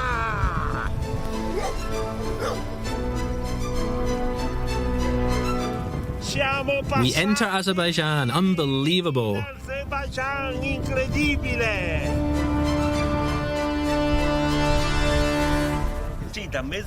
We've been waiting since noon. By the way, we will arrive in Turkmenbashi tomorrow afternoon. Let's face this new leap into the void, into the dark, because we are entering Turkmenistan, which is in some way a peculiar country. They say, I say under my breath, that it's second to North Korea in terms of curtailing personal freedoms. Negate alla Corea del Nord. Aboard a Caspian Sea ferry, they reach the shores of Turkmenistan. Stage 30. We are in Turkmenistan. Marco Polo described the vast, harsh deserts of Central Asia, most likely parts of the Karakum Desert in modern-day Turkmenistan. Nomadic tribes facilitated trade across these inhospitable regions. For Albertondino, navigating the region by bike remains a significant challenge. Following the Asian Silk Road, they arrive in Bukhara, one of the most well-preserved medieval cities in Central Asia. Its urban fabric has remained largely intact for more than 2,000 years. The bicycle gives you a totally different perspective, the perspective of slowness. It is a magnifying glass that makes you understand the world. You abstract yourself. You get inside the panorama. Maybe that same feeling that the Polo family also felt. Going slowly with donkeys, a little bit on foot, by boat.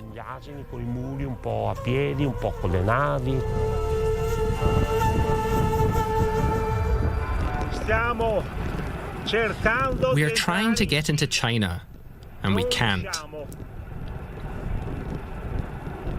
Earlier, we got to a place where there was only a highway.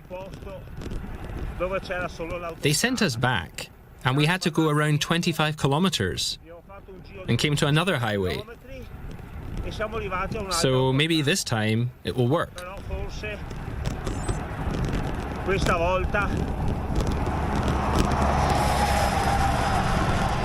È la volta buona.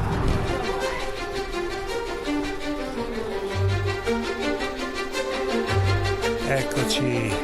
Alberto and Dino have finally crossed the Chinese border, but their journey isn't over yet. With their small camera, they continue documenting their adventure. They still have more than 4,000 kilometers of paddling ahead till they reach their final destination, Beijing. Finally, after 100 days of travel, they've made it. They've reached the capital city. I'm happy to meet them and hear all about their adventures.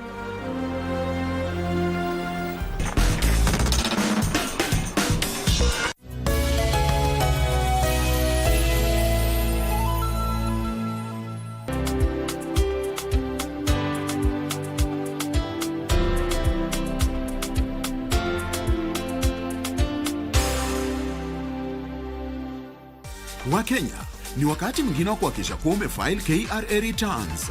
Je, uko rada una challenge yoyote? Usiwe na shaka.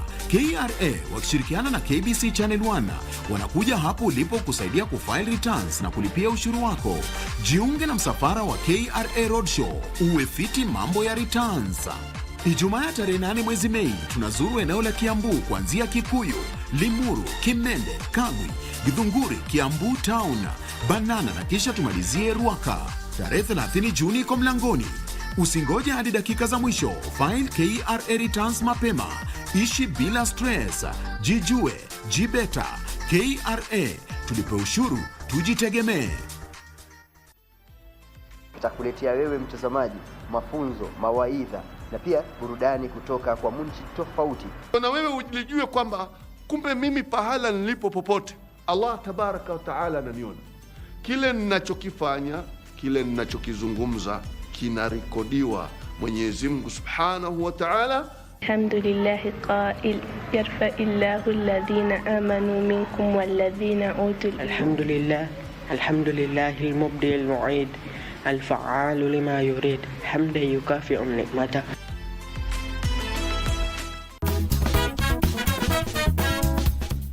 Looking for sisterhood? Craving solidarity? Ready for a space where every woman belongs? Then Dada's Show is the show for you. As we discuss real issues, support one another, and celebrate womanhood the Dada's Show way.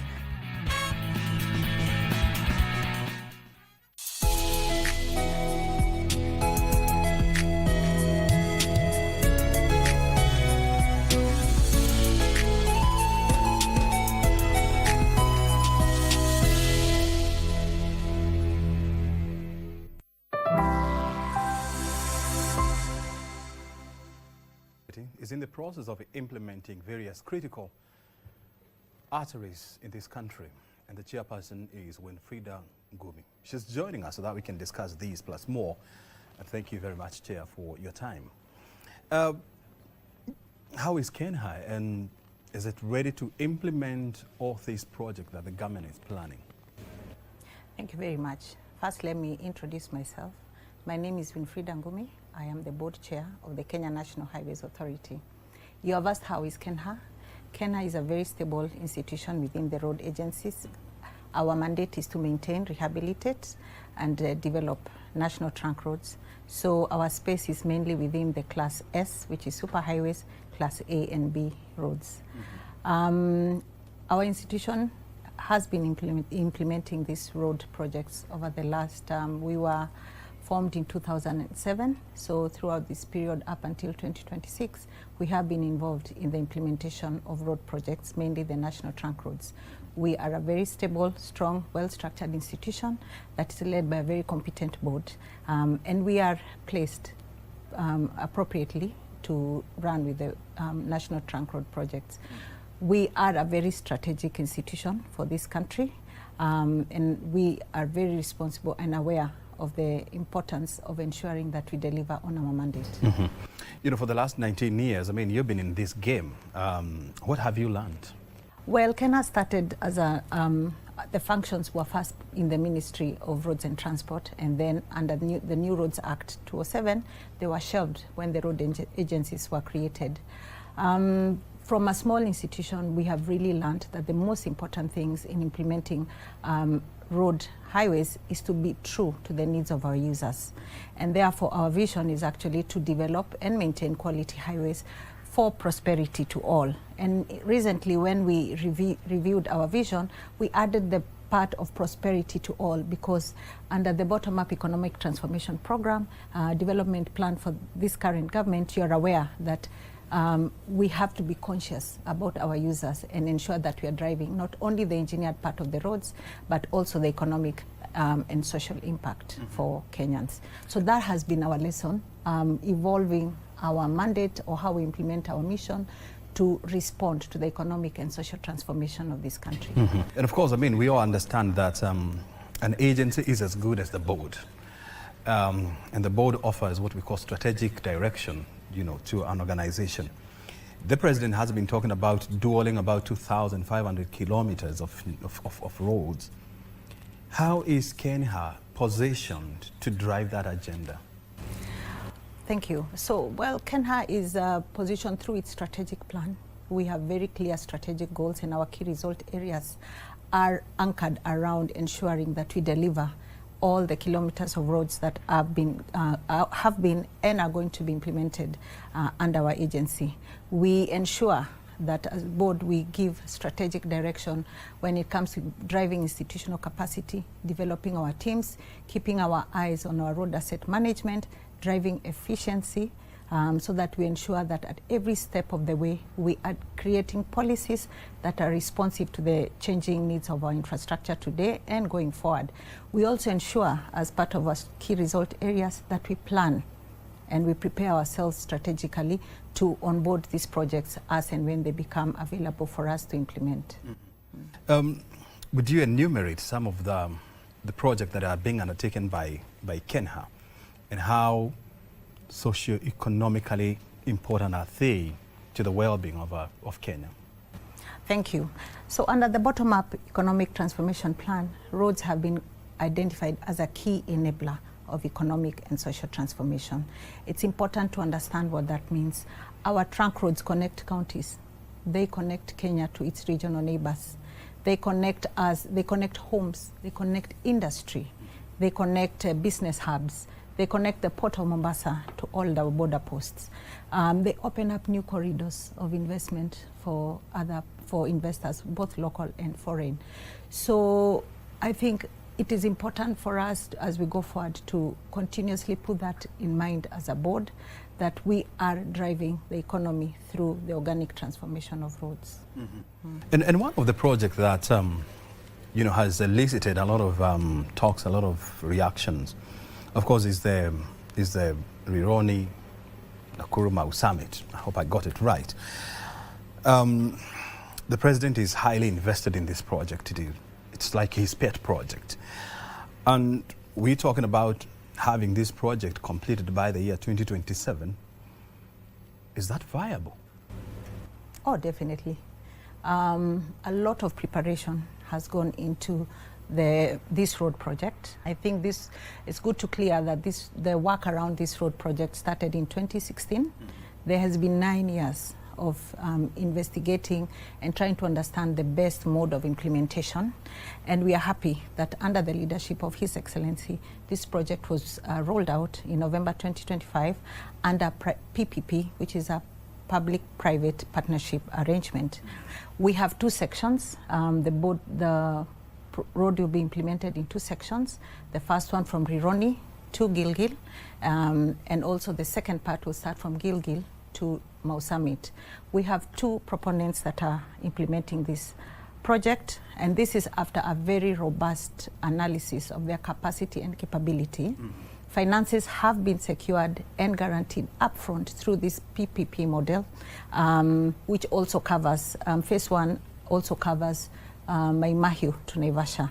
So it is possible. We are committed to delivering this project under the specific instruction of the President by May 2027. We are on the road, we are on course, we are going to guarantee quality and that we will achieve the timelines and milestones that have been set for us. So we are geared and we are delivering, and I think Kenyans have started seeing very, very aggressive and robust activity on the corridor. Is it a private road? Road that is developed under PPP framework, and specifically this one, and maybe I can shed a little bit of light on the model. This one will be implemented under a design. It's under design, engineering, financed, operate and transfer model, which means that the proponents will design, they will engineer it, they will implement it, they will maintain it, operate it for 30 years. 2 years, the concession is a 30-year concession. 2 years is for construction, 28 years is for operate and maintenance.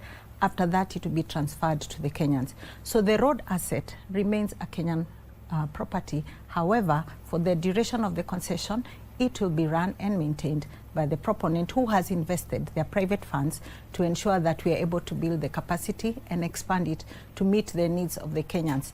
And all of us who have used this road, I come from Nakuru, have suffered at various times because of congestion on this road. There has been issues of road safety, and to find a private partner who's willing to come into this country and invest has been extremely critical for us.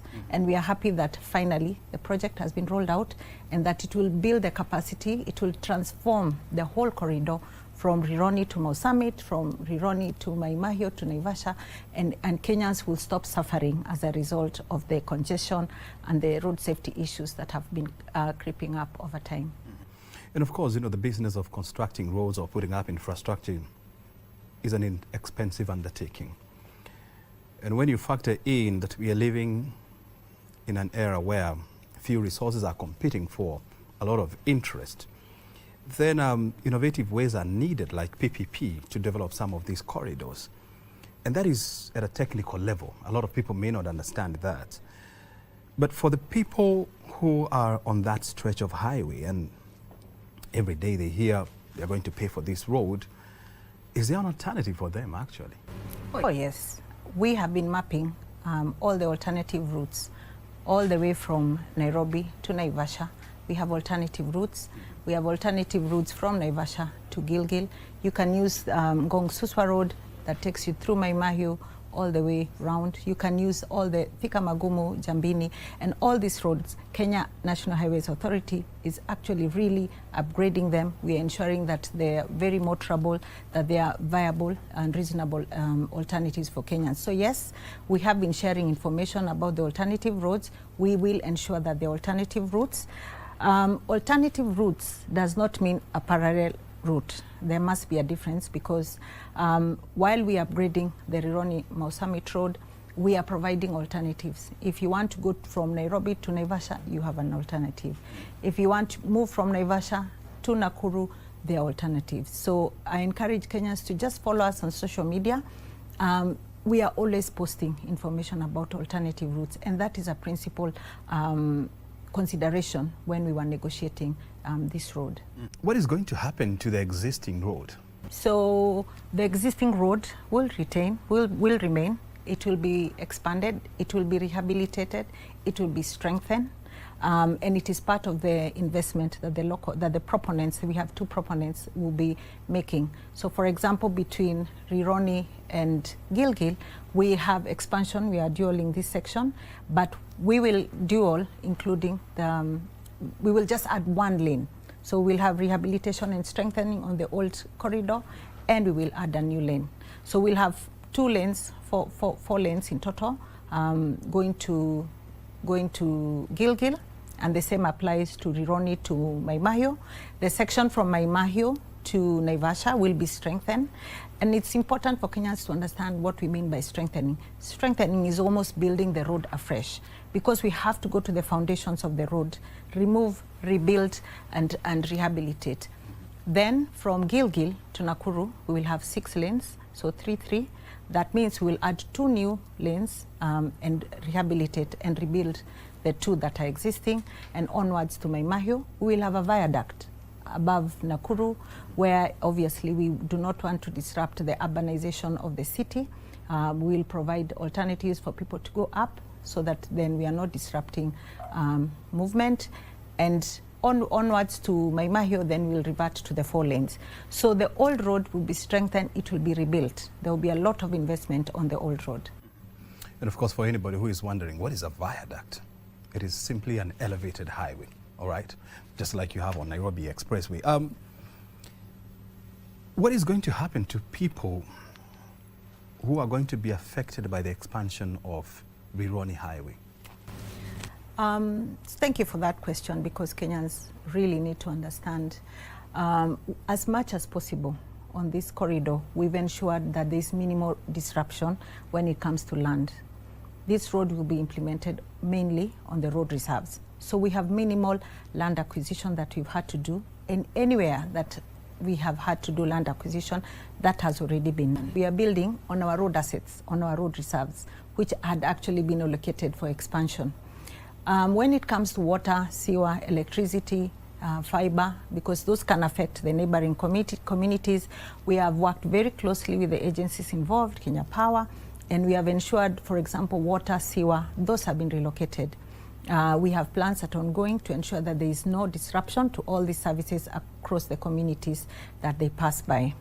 When it comes to the implementation and a little bit of the design, we have ensured that where possible, we have access. We have U-turns, and the design has been made extremely responsive to the needs of, say, if you live in Limuru and you want to go to uplands, we have ensured that even within the corridor, you can be able to turn, but where not possible, because obviously of road safety issues and other considerations, then all the spur roads within the neighboring communities, you'll be able to access connectivity. What options were there? I mean, tolling the highway or making it remain the way it has always been. What was a better option?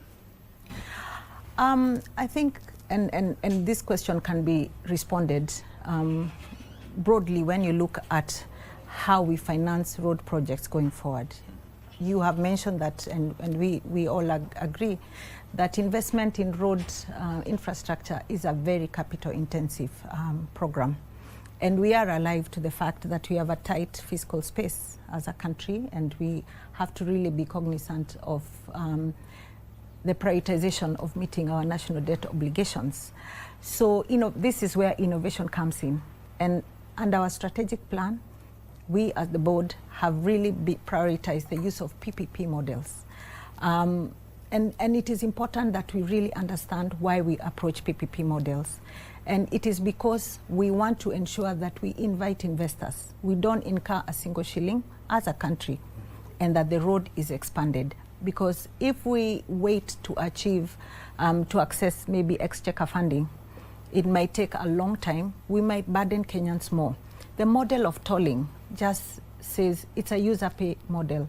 You use, you pay. You use for 10 kilometers or 100 kilometers or 150 kilometers, you pay for that.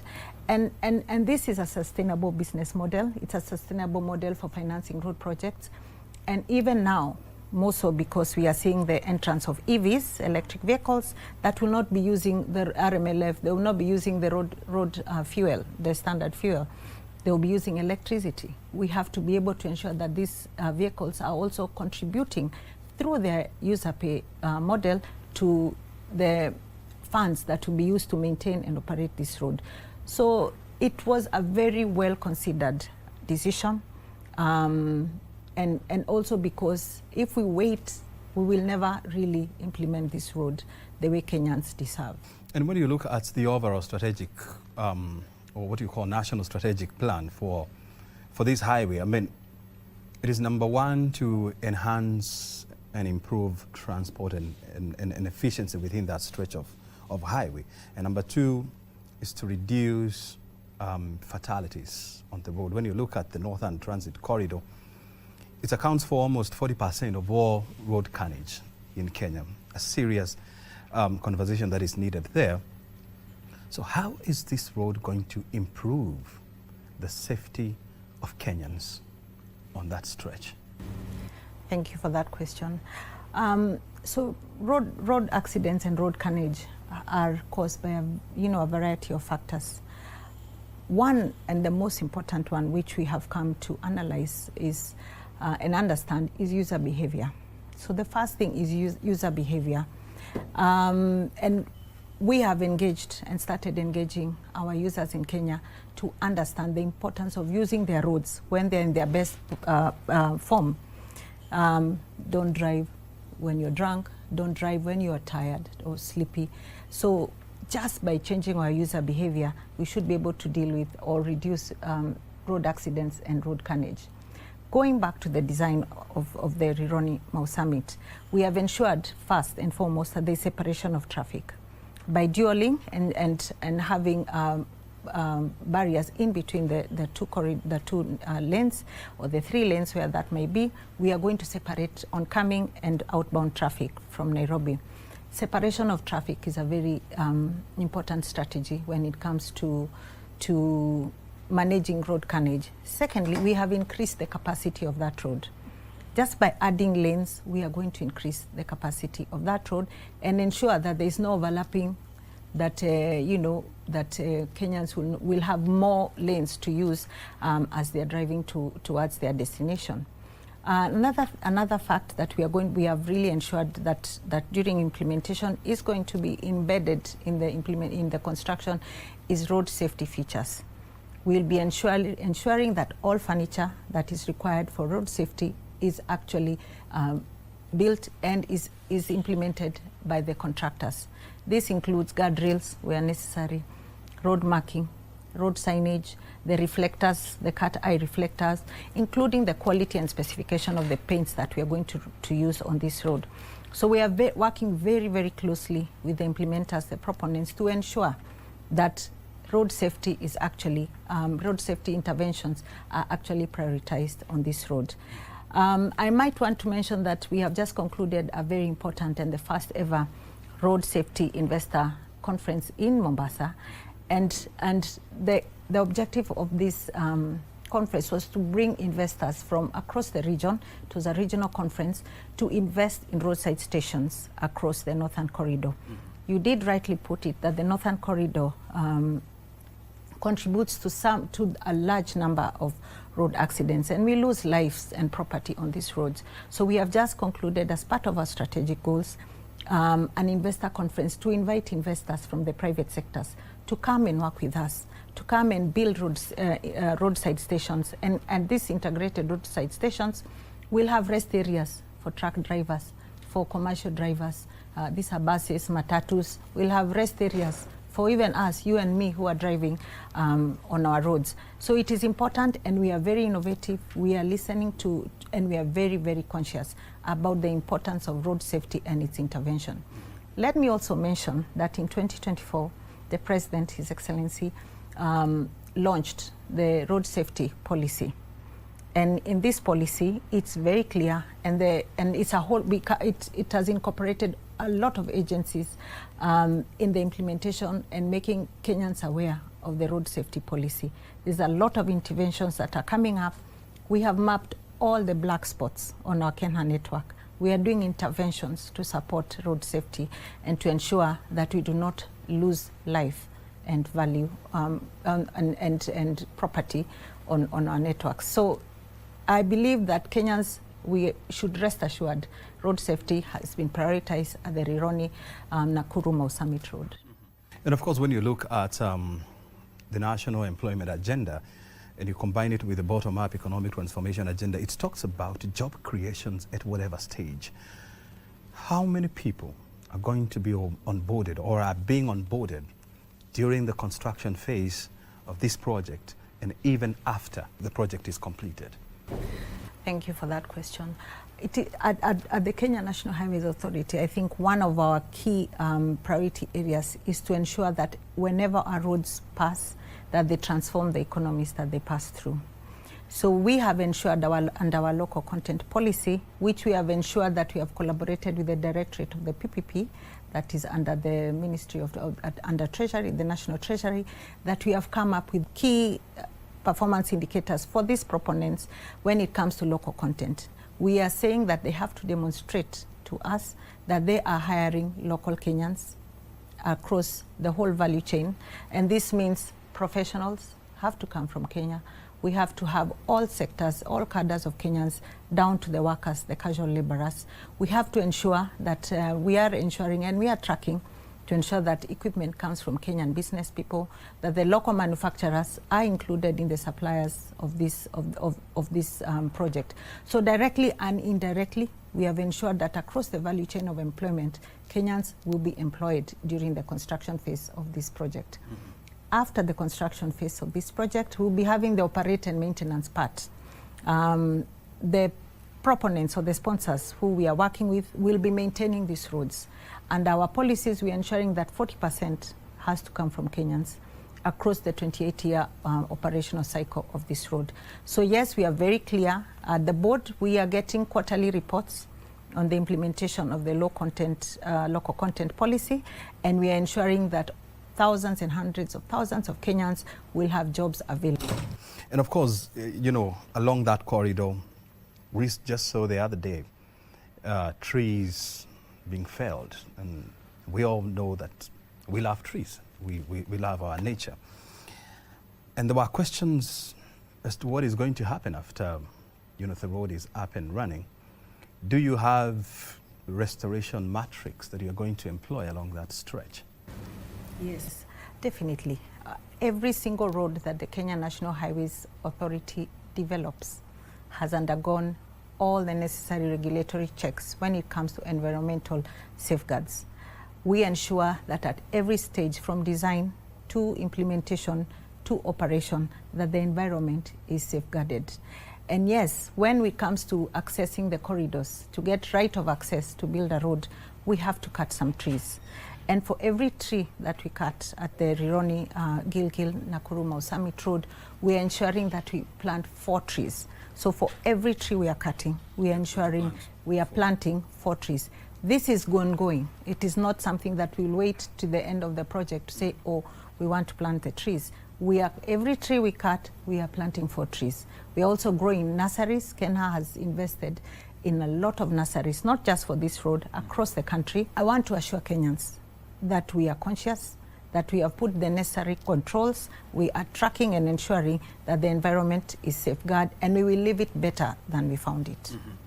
Mm-hmm. Also address the issue of beautification along that stretch. Are we going to see plants? Are we going to see flowers? How will it look like after, you know, the final concrete or the final tire has been laid? Think Singapore.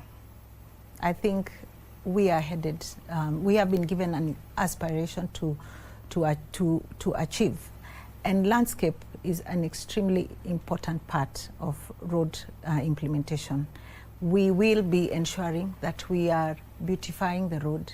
We have designs that will incorporate even the local species as we move along the corridor. So yes, Kenyans can expect a transformed aesthetic experience as they are driving across this road. We'll have the relevant plants, we'll have the relevant flowers, we'll ensure that the right colors are there. However, we will also pay extreme attention to safety as we integrate landscape into our road implementation. Help us understand, I mean, in the design of this project, how was the ordinary Kenyan in the picture or in the mind of the people who designed and are executing this project? So the ordinary Kenyan is always at the core of everything we do at KENHA and within the road sector, because we build these roads for Kenyans. So at every step, we had to carry out stakeholder engagement. We did public participation across all the counties that are touched by this road. We ensured that we listened very keenly to all the concerns that Kenyans had during the public participation phase. We ensured that we carried their thoughts and their concerns as we implemented the design, as we continue to work with our proponents as they designed this road. So Kenyans are at the center of every single decision we've made on this road. Let's now address the issues of funding, and we know that as an agency, you're undertaking many projects. The DG was talking about trying, being in charge of 28,000 kilometers of road. 24, sorry, where 12,000 are paved, 12,000 are waiting to be paved, and this will require a significant amount of resources. What kind of methods are you coming up with to ensure that your work doesn't stop? You might be aware of the innovations, or maybe let me shed light on some of the innovations with regards to funding in the road sector. First is obviously the utilization of the PPP financing model. We see going forward an increased pipeline of projects that will be financed by private players in our road sector. Secondly, we have seen innovations like the securitization of the RMLF, which has unlocked 175 billion shillings that has gone to pay prior pending bills. Now, once these prior pending bills have been paid, all the road projects that had stalled have been revived. And going forward, we are really exploring other means of financing projects. That includes tolling. Tolling is a reality, and it is with us because it ensures that we have sustainable and continuous inflows when it comes to requirements for funding. We will be going to infrastructure bonds, other innovations, green funding. We have mentioned this in our strategic plan, and we are really looking at a lot of innovations. That is in terms of financing. We can also stretch the shillings, and our strategic plan and our goals. We are looking at increasing efficiency, stretching value for money. We are looking at areas, how do we manage our contracts more efficiently to ensure there is less changes in scope and maybe cost overruns. We are looking at changing the models of contracting as we go forward. Maybe moving from the traditional public procurement models to going to EPCs, that is engineering, procurement and contracting, where we ensure that we secure funding and there are less variations that come into play. We are looking at other options, looking at innovations when it comes to materials, looking at what materials can we utilize on our roads as we build that will stretch the life cycle of the road, so that then even as we are looking for innovations in funding, we're also looking at innovations and tightening the shillings that we have to ensure that they give us more, because our network has expanded. The financing has not necessarily expanded. So we have to be responsible, stretch the shillings. We are even looking at, where possible, engineered graveling. So reducing the reliance or the ambition to have all the roads tarmacked.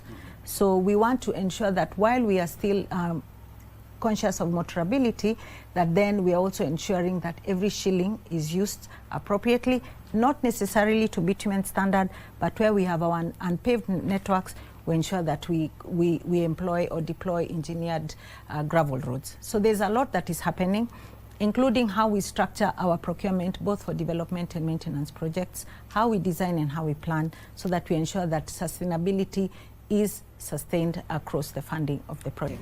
Tell us what the board is doing to ensure that Kenya, as a state agency, is well capacitated, it is well staffed. Well, as a growing institution that has a very vital mandate, the board has ensured that continuously our staff are trained, that they are developed, that they are kept abreast with the changes in the road infrastructure space. We invest a lot in the training of our staff. We invest a lot in capacity building so that we ensure that we are ready for all the challenges, all the opportunities that are coming as the road infrastructure landscape changes. We ensure that our institution is structured appropriately. We have just reviewed our structure, human capital structure, to ensure that we are reorganizing our resources, our human capital, to areas where there is a lot of opportunities. For example, we have a very vibrant PPP directorate. We are ensuring that all officers in this directorate are continuously updated, they are strengthened, and they are ready to take up the challenges. So we are very, very cognizant as a board on the need to build the capacity of our institution through its human capital. Mm-hmm. As we come to the end of this interview, what else do we need to know about Kenya? I just want to say that Kenya is a very dynamic institution. We are listeners. We are innovative. Our values are sustainability, innovation, transparency, and accountability. We want Kenyans to rest assured that for every project we are implementing, we will deliver quality, we will deliver sustainability, we will be transparent, and they are free to ask us any questions. Let them engage us in all the forums that we have, so that then we can demystify this myth that, you know, there's a lot of lack of transparency that happens in road projects. We are alive to the fact that we have to be responsible to Kenyans. We have to ensure that we are custodians of their taxes, and that we ensure that we deliver for them roads that they want to use appropriately. We are thinking ahead, including investment in a 50-year National Trunk Road master plan. We have just advertised for consultants that we want to onboard to develop a master plan for expressways. So we are not just implementing for today, we are thinking ahead 10, 20, 50 years. And Kenyans should trust the Kenya National Highways Authority to deliver on its mandate. Very good, and we shall be here to track and of course report on every development in that sector. Thank you, and thank you for having me at this interview. I will look forward to more engagements in the future. Very good. Thank you very much. Well, you have been watching Inside the Government. We've been talking to the chairperson of the Kenya board, Winfrida Ngumi, and of course discussing some of the projects being undertaken by Kenya, and of course reorganizational strategies within the agency. My name is O'Brien Kimani. Thank you for your time. Bye.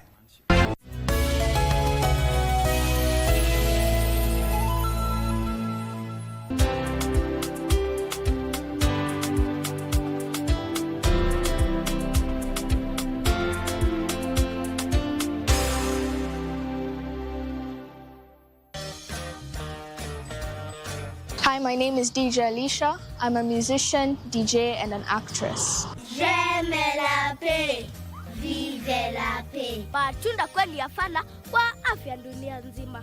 Or what games do you love to play? In today's book, we meet a character called Mia. And Mia has a puppy that she loves so much. Today I'm going to show you how to make chicken nuggets. They have a nice golden brown color and they also have a nice crisp.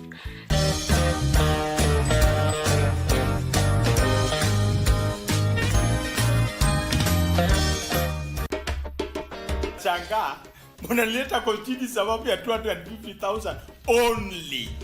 Kumbuka kurudi chini nilikutana na ngumi ya kifua puku kaji. Nikamuuliza bwana, ndiye tunaulizana nini? Hiyo strike yetu ni mtu ya kukosa goli akapiga mpira mpaka Northwest. Sasa si hivyo ndio yeye alifundishwa. Anaona hao watu wengine hao iko chini, hakuna kitu unaweza waambia yeye. So the come the truth the guys inside. walitoa fujo, wakatukanana, halafu vitu zangu za hoteli zikafunjwa. TV yangu ile kubwa ya 2 inches ikafunjwa. 2 inches ni gani?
Along the shimmering coastline of Kenya, the Indian Ocean carries more than waves. It carries commerce, connection, and a renewed sense of promise. For generations, the coast has been a gateway not only for travelers, but for trade routes that link East Africa to the wider world. Today, that legacy is finding new life as Kenya's cruise tourism sector rises again. At the height of this revival lies the historic port city of Mombasa. Here, at the bustling port of Mombasa, cargo ships and cruise liners share the same waters, each carrying a different kind of journey. Container vessels arrive loaded with goods from across the globe, fueling industries, supporting livelihoods, and sustaining regional economies. The port serves not only Kenya, but also landlocked neighbors across East and Central Africa, making it one of the most strategic trade hubs on the continent. And now, alongside this steady rhythm of commerce, another movement is returning, one of leisure, exploration, and cultural exchange. In the early morning light, the port comes alive with a different kind of anticipation. On the horizon, the elegant silhouette of the MV Azamara appears, gliding toward the modern Mombasa cruise ship terminal. Its docking is a powerful symbol, not just of tourism's return, but of the port's evolving role as a multidimensional gateway. For decades, Mombasa stood as a leading cruise destination in East Africa. Visitors disembarked eager to experience history and culture, walking through the storied walls of Fort Jesus and exploring the rich Swahili heritage of the coast. But global shifts, security concerns, and changing travel patterns saw the industry decline. Even as trade at the port continued to grow, cruise tourism slowed, leaving a gap in the coastal economy. Today, Kenya is restoring that balance. Investments in port infrastructure have not only enhanced cargo handling capacity, but also elevated passenger experience. The development of a dedicated cruise terminal ensures that tourism and trade can thrive side by side, efficiently, securely, and sustainably. Each arrival of a cruise ship now complements the port's broader economic ecosystem.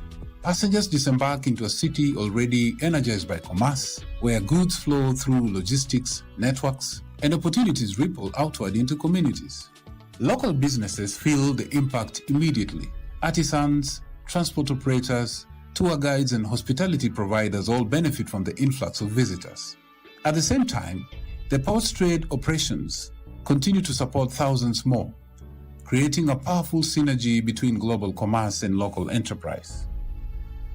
From the port, visitors step into a living tapestry of culture. They encounter the flavors of coastal cuisine, the rhythms of Swahili music, and the warmth of communities shaped by centuries of interaction with the world. For many, the journey extends beyond Mombasa. Drawn by Kenya's global reputation, they travel inland to witness the wildlife spectacles of the Masai Mara National Reserve or the expansive landscapes of Tsavo National Park.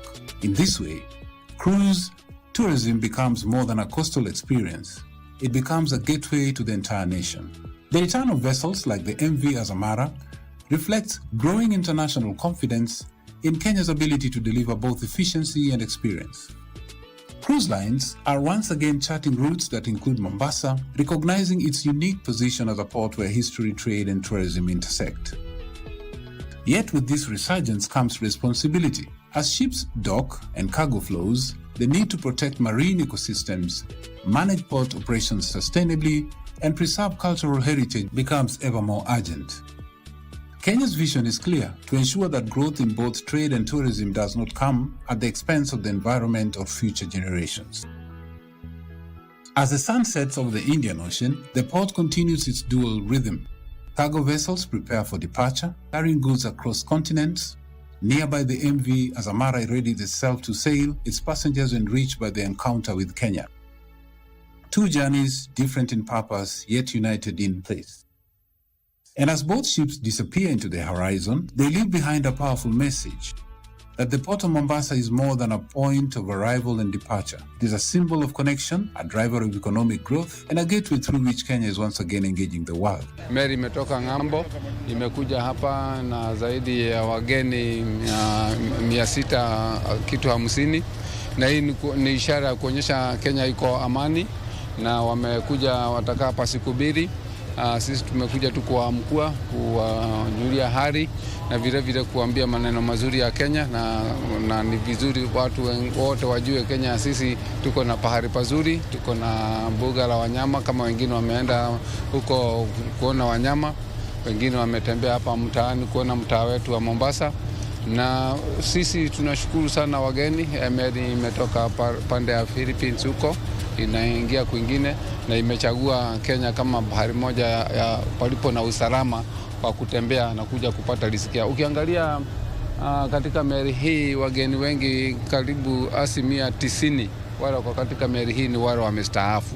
Kwa hivyo ni watu wanataka tu kutulia tu, hawataki maneno mengi. Kwa hivyo sisi tumeona tushukuru Mwenyezi Mungu kwa sababu wamechagua Kenya kama pahari patulivu, wanaweza kuja kupumzika na vile vile kuangalia vile inafanyika hapa Afrika. Wamechagua Kenya na wakitoka hapa wanaenda Zanzibar, na hata kama kuna vita kwa bahari kule bado Kenya iko safe. Nafikiria la muhimu sana ni usalama, kwa sababu hao watu kuna wengine hata hawataki kutoka kwa meli, hawataki kelele. Lakini jambo ningegusia ni faida gani Kenya inapata kutoka matembezi ya meli kama hii. Vile tumeingia katika hii meli, niseme tumekuta kuna Wakenya 4. Although ni kidogo kulingana na wafanyikazi hapa ni zaidi ya 300, lakini kuna Wakenya 4 wao wametutembeza ndani, wanaongea lugha yetu, wameenda nchi zote wanakizunguka. Vile vile Kenya sasa tumefungua Lamu, na kwa hivyo meli kutoka hapa kudoku Lamu, sasa tumepata nafasi kubwa ya meli kubwa kama Lamu. Ukiangalia iko 17 meters down, hata ile meli kubwa kama ile inaitwa Elizabeth inaweza dock huko. Kwa hivyo naomba wageni wengi watembea Kenya, kwa sababu sasa tuko na port ya Lamu na vile vile hapa tuko na port ya Mombasa. Na wamesema tangu mwaka uanze wamepokea meli 5, hii ni ya 5 na bado zingine zinakuja, na vile vile wakasema meli zinakuja hadi mwisho wa mwezi wa Mei. Kwa hivyo bado kuna nafasi ya meli kuja kabla ziwa au bahari haijachafuka.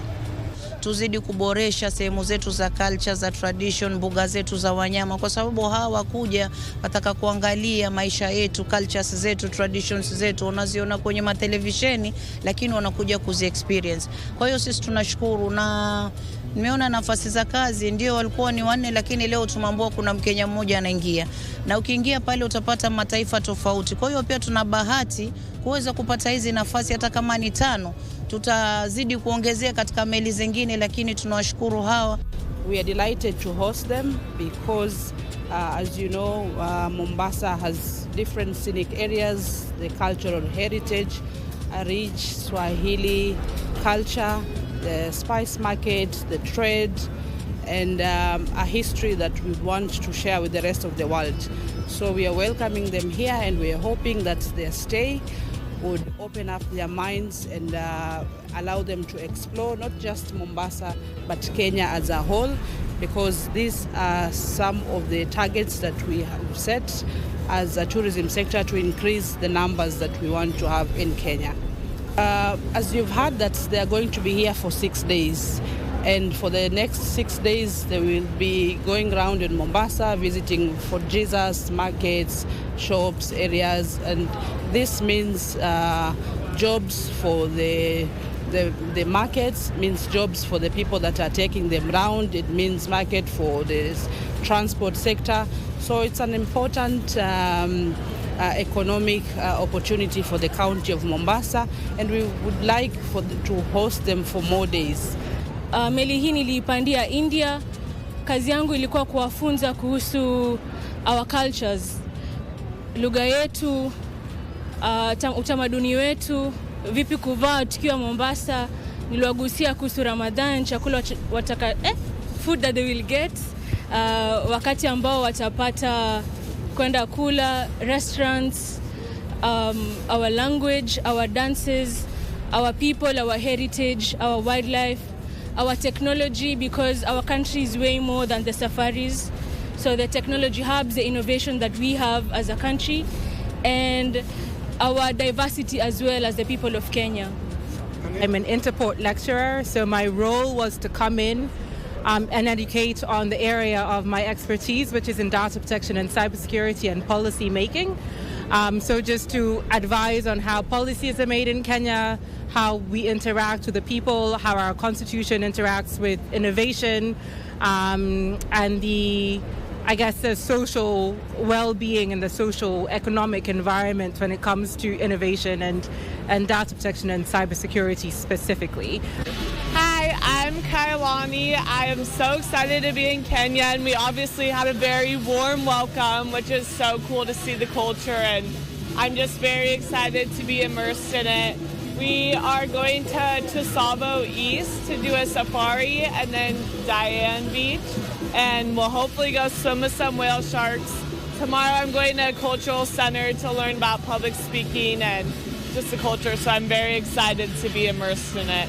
From India to Kenya, it was awesome. I'm a fashion major at the University of Hawaii, so being on here has been awesome, of seeing all the different cultures and the fashion with that too. From India to Kenya, it was a very smooth sailing, and we had Interport students on, which was awesome to hear a little briefing on what Kenya is all about. All right. Hi, guys. My name is Charleston Selly. I am staying in Mombasa, and then I'm going to go on a safari. I'm super excited. We're going to go whale shark diving tomorrow and then go on a safari. But I'm really excited to be here. This is amazing. This is the first time I've been to Africa, so I'm super stoked.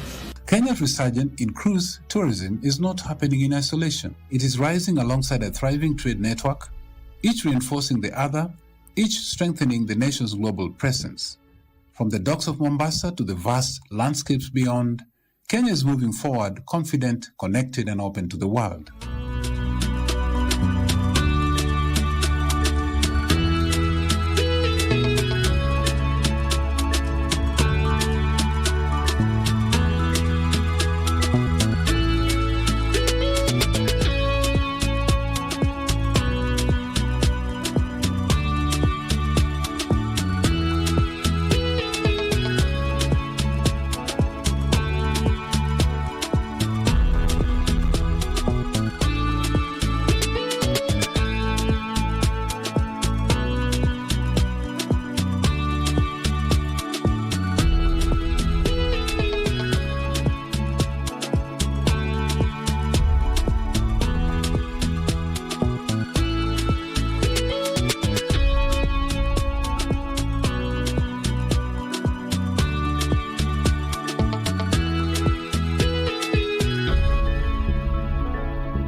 UN?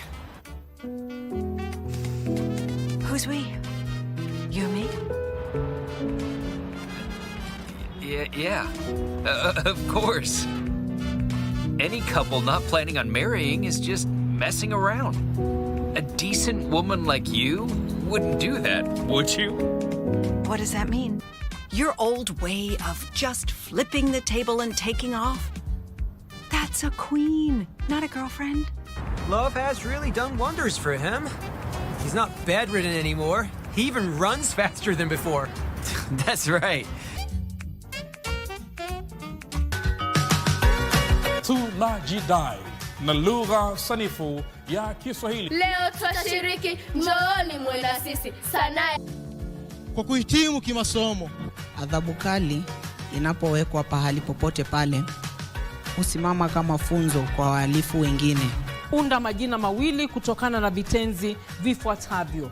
Ridhi. Tunapata mridhi. Tambua kishazi katika sentensi hii.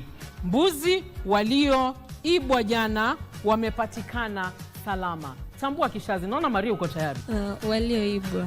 Makinika, cheki wanafunzi wanavyozikwenda, utaona wengine wafanya hivi, wengine sijui wafanya hivi, wengine sijui. Ni hapa.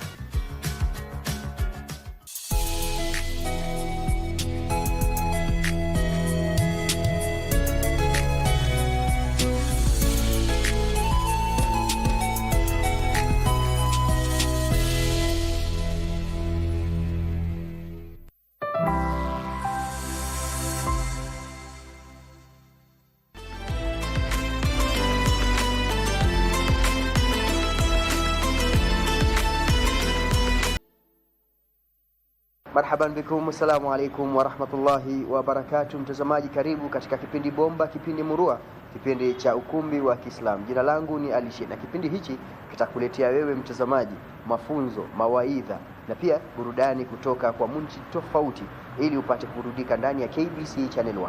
Kwa sasa tupate mawaidha kutoka kwa Sheikh Mudhar Hussein akituelezea kuhusiana na mada ya uchaji wa Mungu.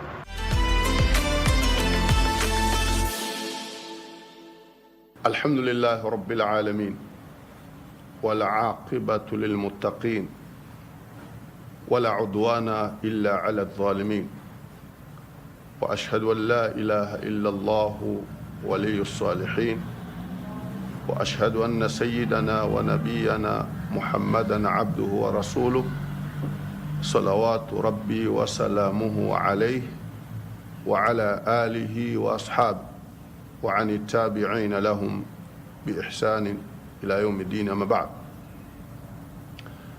wapenzi wasikilizaji wetu wapendwa, assalamu alaikum wa rahmatullahi wa barakatuh.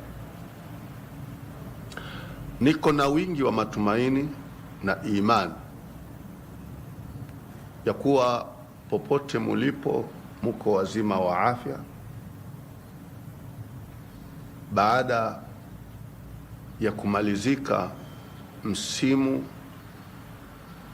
ambao uliobora wa mwezi mtukufu wa Ramadhani.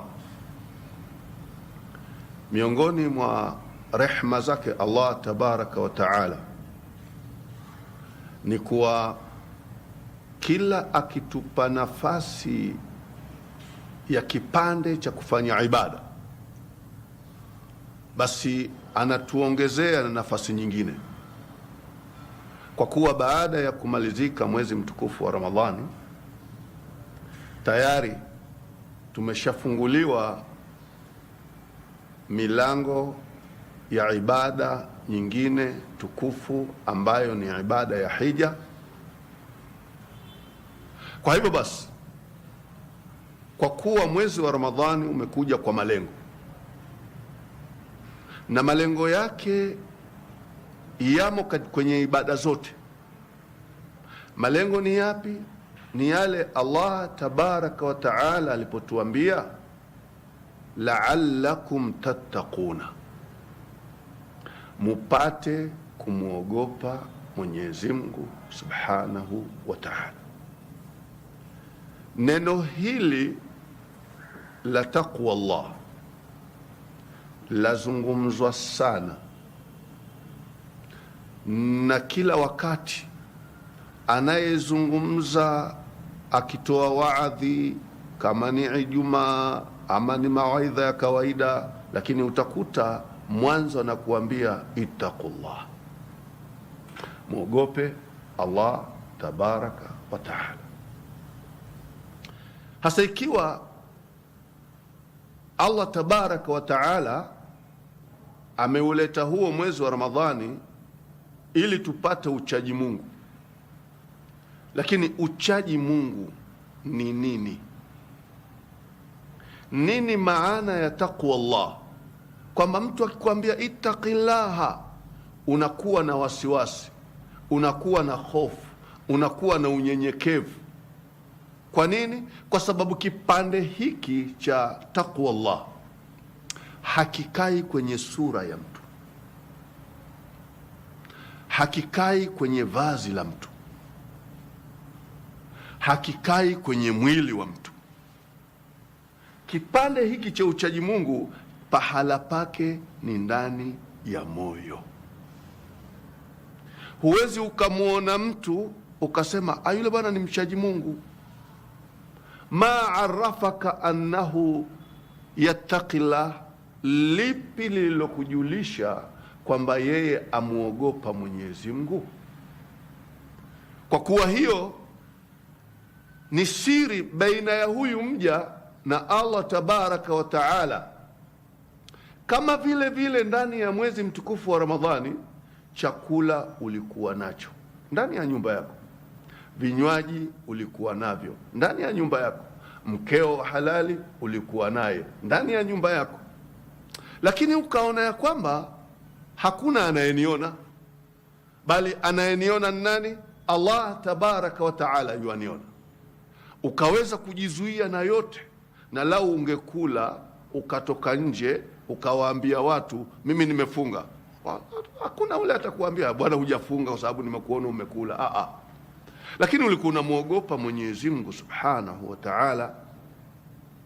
Kwa hivyo unapoogopa kuwa Mwenyezi Mungu subhanahu wa taala yarani haithu ma kuntu wa yasmau anni ma aqulu, utakapokuwa na hili ndani ya moyo wako, ndio taqwa Allah, kwamba ukajua Mwenyezi Mungu subhanahu wa taala yuaniona mimi popote ni wapo. Mwenyezi Mungu subhanahu wa taala asikia maneno yangu yale ninayoyazungumza, namna nitakavyozungumza. Hapo ndio utaenda kwenye uchaji Mungu. Ndio Mtume Muhammad sallallahu alayhi wasallama akatuambia ittaqillaha haithu ma kunta wa atbi' sayi'atan hasanatan tamhuha wa khaliqin nasa bi khuluqin hasan. Asema Allah tabarak, Mtume Muhammad sallallahu alayhi wasallam, ittaqillaha, muogope Allah tabaraka wa taala, haithu ma kunta, popote uwapo. Ikiwa ni mchana muogope Allah, ikiwa ni usiku muogope Allah, ikiwa ni mbele za watu muogope Allah, ikiwa uko peke yako muogope Allah. Popote pale ulipo ujue Mwenyezi Mungu subhanahu wa ta'ala anakuona. Ndio pale Allah tabaraka wa ta'ala katika aya ambayo aliwasuta wakina Abu Jahl na akawaambia alam ya'lam bi anna Allah yara, hivi hajui huyu kwamba Mwenyezi Mungu subhanahu wa ta'ala yuamuona? Kwa hivyo na wewe ulijue kwamba kumbe mimi pahala nilipo popote Allah tabaraka wa ta'ala ananiona. Kile ninachokifanya, kile ninachokizungumza kinarekodiwa. Mwenyezi Mungu subhanahu wa ta'ala ametuwekea malaika ambao wenye kuchukua habari zetu, kwa mazungumzo yetu, kwa matendo yetu. Sasa huu uchaji Mungu umeuchuma vipi ndani ya Ramadhani uweze kuendelea nao? Kwa sababu Allah tabaraka wa taala tuambia wala aqibatu lilmuttaqina. Mwenyezi Mungu atujalie huo mwisho mwema. Wala aqibatu, mwisho mwema, lilmuttaqina, ni kwa wale wanaomwogopa Allah tabaraka wa taala. Kwa hivyo Mtume akasema muogope Mungu popote uwapo. Halafu fuatisha jambo baya ulilolifanya, fuatisha na zuri. Halafu wa khaliqin nasa bi khuluqin hasan, kaa na watu kwa tabia njema.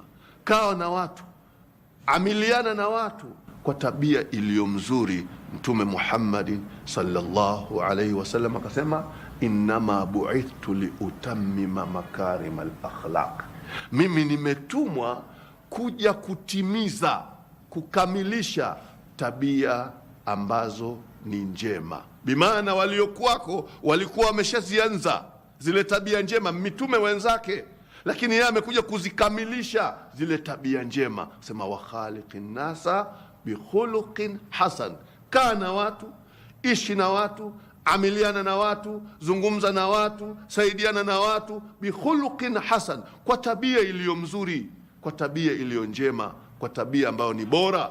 Yote hayo utaenda kuyapata mbele ya Allah tabaraka wa taala, sababu hakuna linalopotea.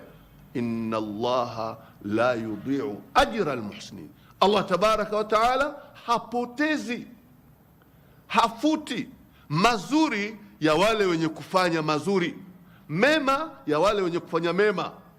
Inna ma tujzauna, mutakayolipwa mbele ya Allah tabaraka wa taala, ma kuntum ta'malun, yale mlioyafanya hapa duniani. Muda hauniruhusu. Kwa niaba ya mtayarishi wa kipindi, mafundi wa mitambo, pamoja nami, tumuomba Allah subhanahu wa ta'ala aturuzuku taqwa Allah, uchaji Mungu wa kumwogopa yeye Allah tabaraka wa ta'ala. Wassalamu alaikum wa rahmatullahi wa barakatuh.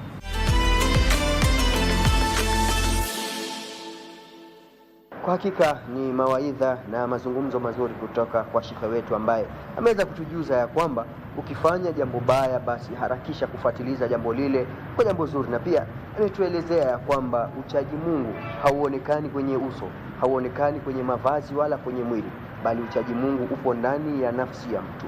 Mwogope Mungu na ufahamu ya kwamba ikiwa wewe humuoni, basi Allah subhanahu wa ta'ala anakuona popote ulipo na anaona chochote unachofanya, hata kile unachojificha ukidhani kwamba hakuna anayekuona, basi fahamu ya kwamba Allah subhanahu wa ta'ala anakuona. Kufikia sasa, mtazamaji, tupate mapumziko mafupi, lakini tutarejea na sehemu zaidi.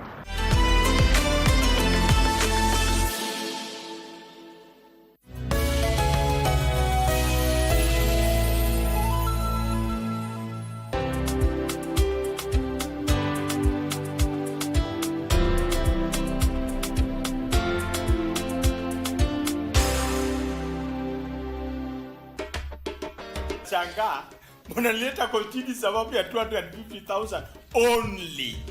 Kumbuka kurudi chini, nilikutana na ngumi ya kifua pugu kai. Nikamuuliza, bwana, ndiye tunaulizana nini?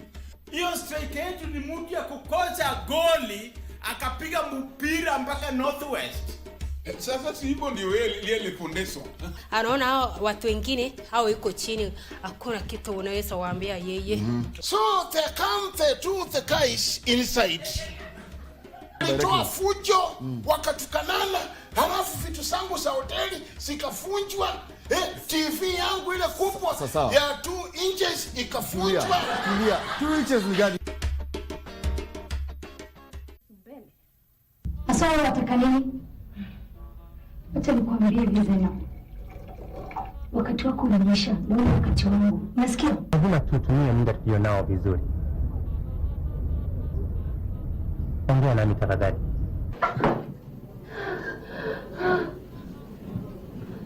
Kusudi la sarakasi ni nini?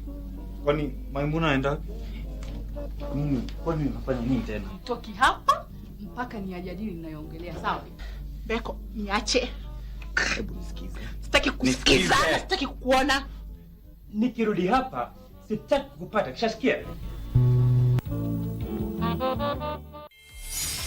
Hello, fabulous ladies. Welcome to the talk show that's all about sisterhood, empowerment, and unfiltered conversation. We will be focusing on women. We believe in women. We are really changing. We are creating a safe space for women to connect, thrive, and share.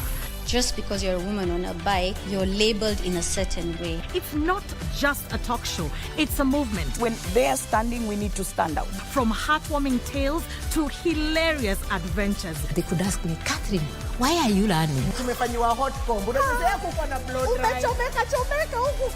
We are turning the spotlight on women who are breaking barriers in their individual fields. You have to have a vision. You are the leaders of Kenya today. Keeping it honest and relatable. Mental health is real. Yes. Where there is no communication, there is no relationship. Join the sisterhood on KBC TV for Dada's Show.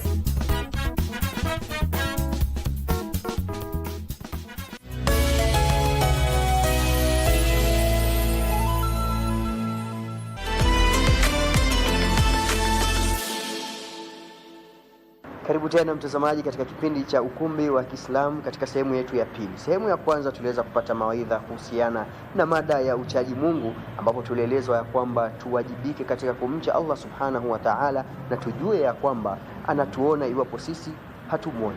Kwa sasa tupate nashiri. Ya Rahman,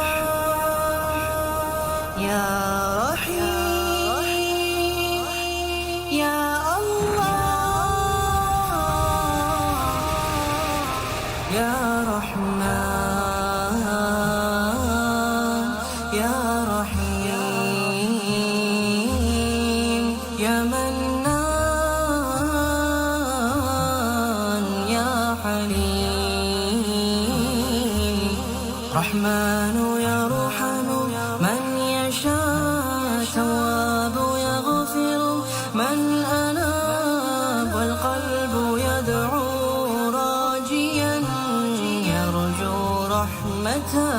التواب رحمن يرحم من يشاء تواب يغفر من أناب والقلب يدعو راجيا يرجو رحمة التواب يا رزاق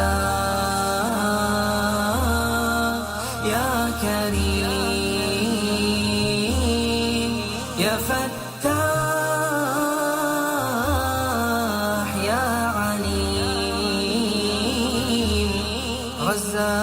يرزق الإنسان بالتوكل والإيمان فلن أخاف بعد الآن واسمه هو الرزاق رزاق يرزق الإنسان بالتوكل والإيمان فلن أخاف بعد الآن واسمه هو الرزاق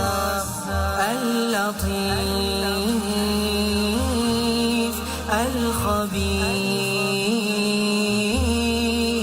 الجبار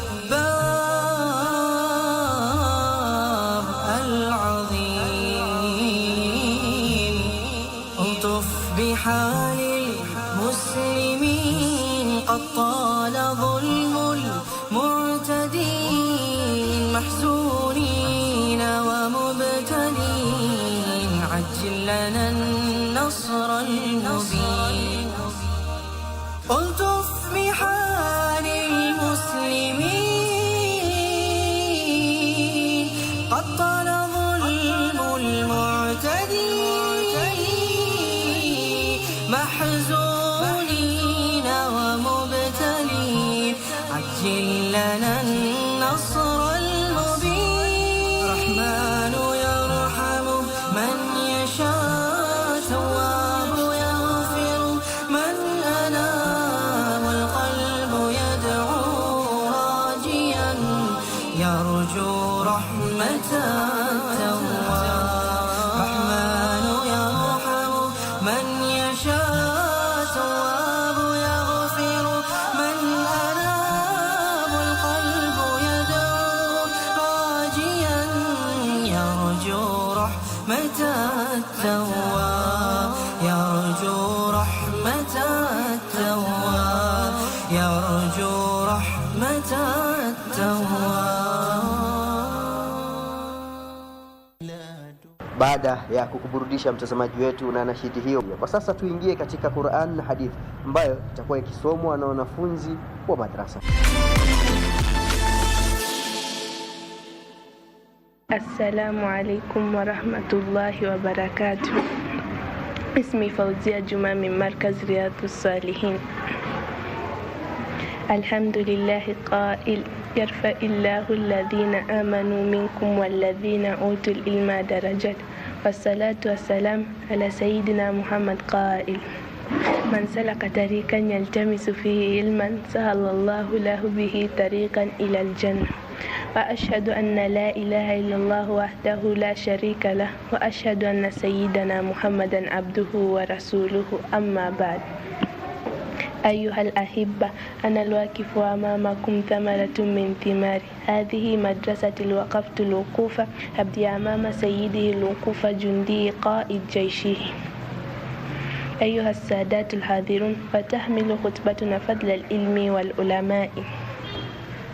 ولا تنسى أيضا أن العلماء هم الذين ورثوا الأنبياء.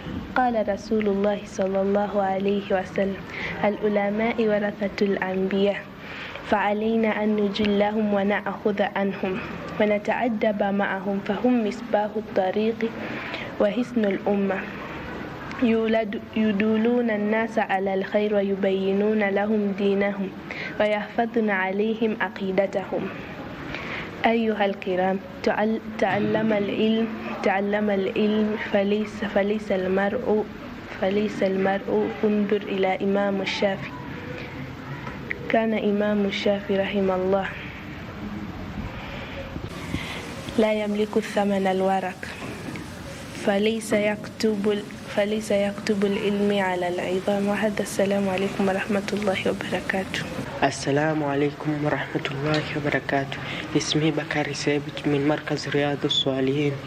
naenda kuwatolea khutba kuhusu dhulma.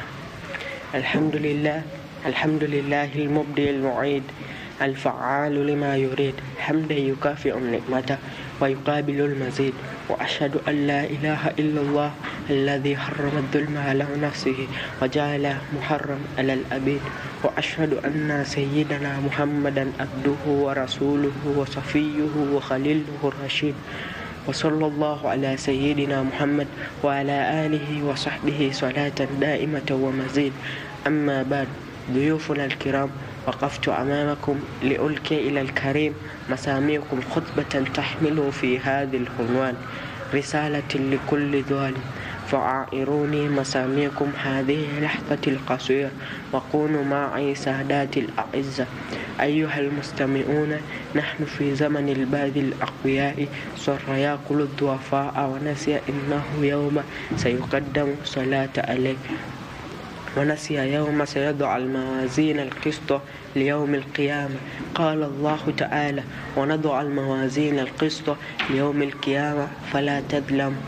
أيها السادات أن بعض الناس قد محق الله بركة أعمارهم بأنهم تسلطوا على عباد الله ظلمة في أعراضهم وفي أموالهم لأن الله حرم فرها على الظالمين ووعد الظلمات بالاقتصاص منهم في الدنيا قبل الآخرة.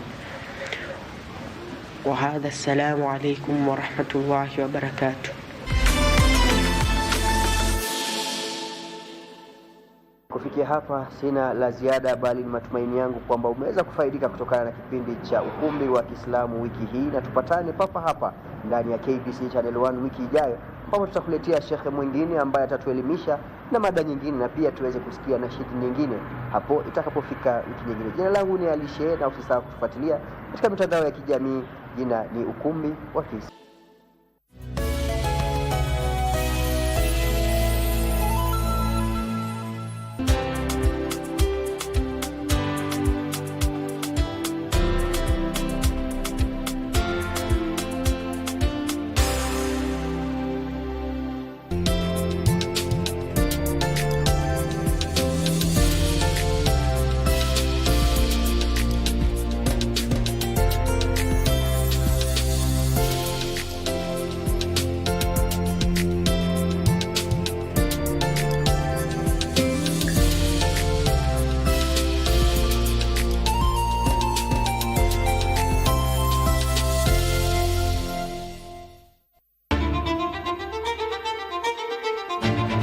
name is Irene Muigai. My name is Steve Muigai Kim. We met at campus at Egerton University, Joro. I just saw a guy and we grew to be very good friends. But alikuwa nakatiwa anakuja ananiambia niliachwa. And he asked me to be the girlfriend. Dad did not attend their wedding. Mom, Dad ako wapi? Kwani hawajafika? My uncle had to be pulled. We differed. Ile mbaya ile ya kuachana just because of a key holder. Was it a key holder? And so I'm very intentional as a mom to help my kids process things. Who apologizes first after a fight? Oh.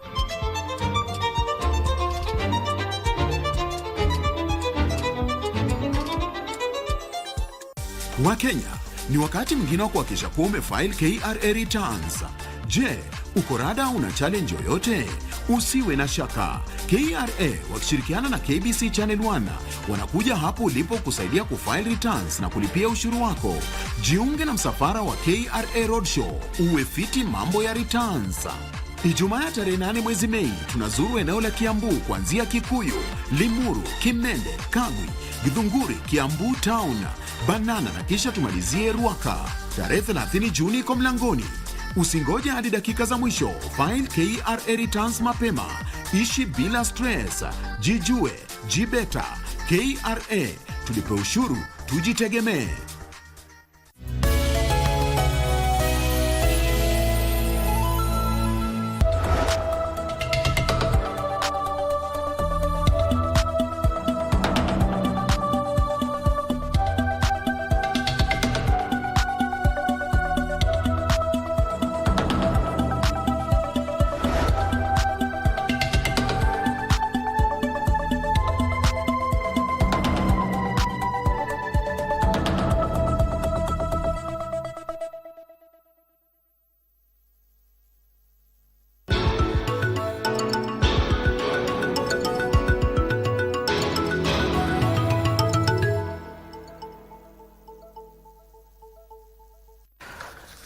Ni fahari yangu mtazamaji kuungana nawe siku hii ya Ijumaa ya tarehe 8 mwezi Mei mwaka 2026. Wakati mwingine mwafaka tunakongamana hapa ni kufahamishe baadhi ya taarifa ambazo tumekuandalia kwenye chumba chetu cha habari alasiri hii. Na mshike zamu mwenzangu Shila Yogo. Mimi ni Khalid Abdullahi, naomba tuandamane hadi tamati. Wenye magari humo nchini wataanza kupokea stakabadhi za usajili wa magari na kuhamisha umiliki wa magari mtandaoni kufuatia uzinduzi wa huduma hizo na halmashauri ya uchukuzi wa usalama yani NTSA. Kwenye kikao cha wanahabari jijini Nairobi, mkurugenzi wa halmashauri hiyo Nashon Kindiwa alisema mfumo huo pia utaimarisha utoaji huduma na kupunguza gharama ya huduma hizo. So you will not be walking around to NTSA and queuing to get your logbook. You will have it in your online portal. It means that when you transfer a vehicle, the moment it is approved, you have your logbook. You don't need to physically move around, spend your fares and spend your time or deal with brokers. We have seamless integrations with banks for those who want to use these documents for access to loans, and we have reduced risk of loss or theft. See, as we speak, when you lose your logbook, you don't know where it is. And that means that it's easy to forge these documents that are physical, and this is what we are preventing. Na mamia ya wanafunzi wa shule ya msingi ya Loruk wanakabiliana na mapambano ya kila siku ya kupata elimu baada ya maji yanayoongezeka ya ziwa Baringo kufurika hadi madarasani. Safari iliyokuwa rahisi ya kwenda shuleni imegeuka kuwa mwendo hatari wa kuvuka maji, huku wanafunzi wakitegemea mashua ndogo kufikia madarasa yaliyosombwa na maji. Shule jumuishi ya Loruk iliyoko katika kaunti ndogo ya Baringo Kaskazini. Kupata elimu hapa kumegeuka kuwa jambo lenye hatari nyingi. Boti ambayo inabeba wanafunzi 7 tu kwa wakati mmoja inahudumia zaidi ya wanafunzi 250, ikisababisha ucheleweshaji mkubwa kufika shuleni. Baadhi ya wanafunzi wanalazimika kusubiri kwa muda mrefu kabla ya kuvushwa, wengine wakiwasili kuchelewa kwa masomo asubuhi. Tunawaomba mtusaidie. Hawa watoto ni wachanga sana. Na masomo lazima iendelee juu ni maisha ya baadaye ya mtoto. Kwa wale wote wanahusika na watoto, tunaomba mkimbie mtusaidie aswa kuhamisha hii shule, tutafute suluhisho ya kudumu. Wazazi wanasema hali imekuwa ngumu na ya gharama kubwa, kwani kila mwanafunzi anahitajika alipe nauli wakati wowote anapotumia boti, hali inayoongeza mzigo wa kifedha kwa familia ambazo tayari zinakabiliana na hali ngumu za kiuchumi. Watoto wasasi wanatuma shule watoto kwenda kuja shule. Lakini lazima apatie kila mtoto shilingi 80. Kwa sababu hii boat ambayo ni ya private wanalipisha kila mtu shilingi 20. Alafu sasa mtoto anakuja nyumbani na lipa 20. Alafu lunch hours wanalipa 20 kwa sababu chakula haiko shule. Hiyo boat jioni iko na kazi sababu iko na upepo. Sana asubuhi na kama 5 trips. Hapo naweka watu 7 pamoja na mimi. Naleta mpaka shule, narudi tena. Muundombinu wa shule tayari umeathirika na mafuriko, ikiwa ni pamoja na vyoo vilivyofunikwa na maji. Wakazi wanaofia usalama wa watoto wakisema kwamba mamba na viboko wanaotembea katika maeneo yaliyojaa maji ni hatari kubwa kwa wanafunzi. Wakazi sasa wanataka serikali ya kaunti na ile ya taifa kuchukua hatua za dharura na kupata suluhisho la kudumu. Michael Moniga, Kurunzi Mashinani. Shukrani sana Michael Mwandiga kwa taarifa hiyo. Mtazamaji, idara ya urekebishaji tabia inashirikiana na idara ya mahakama kutafuta mbinu za kupunguza misongamano kwenye magereza humu nchini kupitia kuachiliwa kwa wahalifu wa makosa madogo. Akiongea wakati wa shughuli ya upanzi miche ya miti kwenye gereza kuu la Kitui na lile la wanawake, katibu katika idara ya urekebishaji tabia Salome Bayako alisema serikali imeweka mikakati ya kupunguza misongamano kwenye magereza ya humu nchini. Salome alisema kupitia mpango wa msamaha, rais aliagiza kuachiliwa kwa wafungwa 450 mwaka jana kama sehemu ya kudhibiti idadi ya wafungwa walioko magerezani.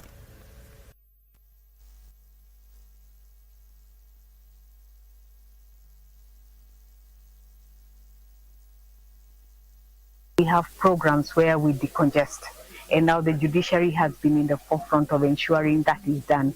So we have regular routine programs of decongesting, particularly inmates who have very few months left to be released. We are doing a lot of reforms in terms of rehabilitation and reform, and so that we can resettle these inmates and reintegrate them back into society. And that is an ongoing program, and it is gaining a lot of traction because it's taking place simultaneously across the country. Mahakama ya Kahawa imeipatia idara ya mashtaka ya umma siku 44 zaidi ili iweze kukamilisha uchunguzi kwenye kesi ya uenezaji chuki dhidi ya Bare Sahara Ahmed. Wakili wa idara hiyo James Mashira aliambia mahakama kuwa afisa hiyo inahitaji muda zaidi ili iweze kuwasilisha faili ya kesi hiyo kwa maafisa husika kwa ushauri wa maelezo zaidi. Bare Sahara Ahmed alikamatwa kwa madai ya kueneza jumbe za chuki, uchochezi na kutishia usalama wa taifa. Kesi hiyo itatajwa tarehe 21 kwa maelezo zaidi kutoka kwa afisi ya mashtaka ya umma.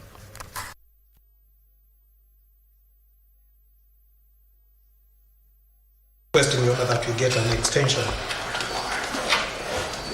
so that we can be able to mention this matter in 14 days.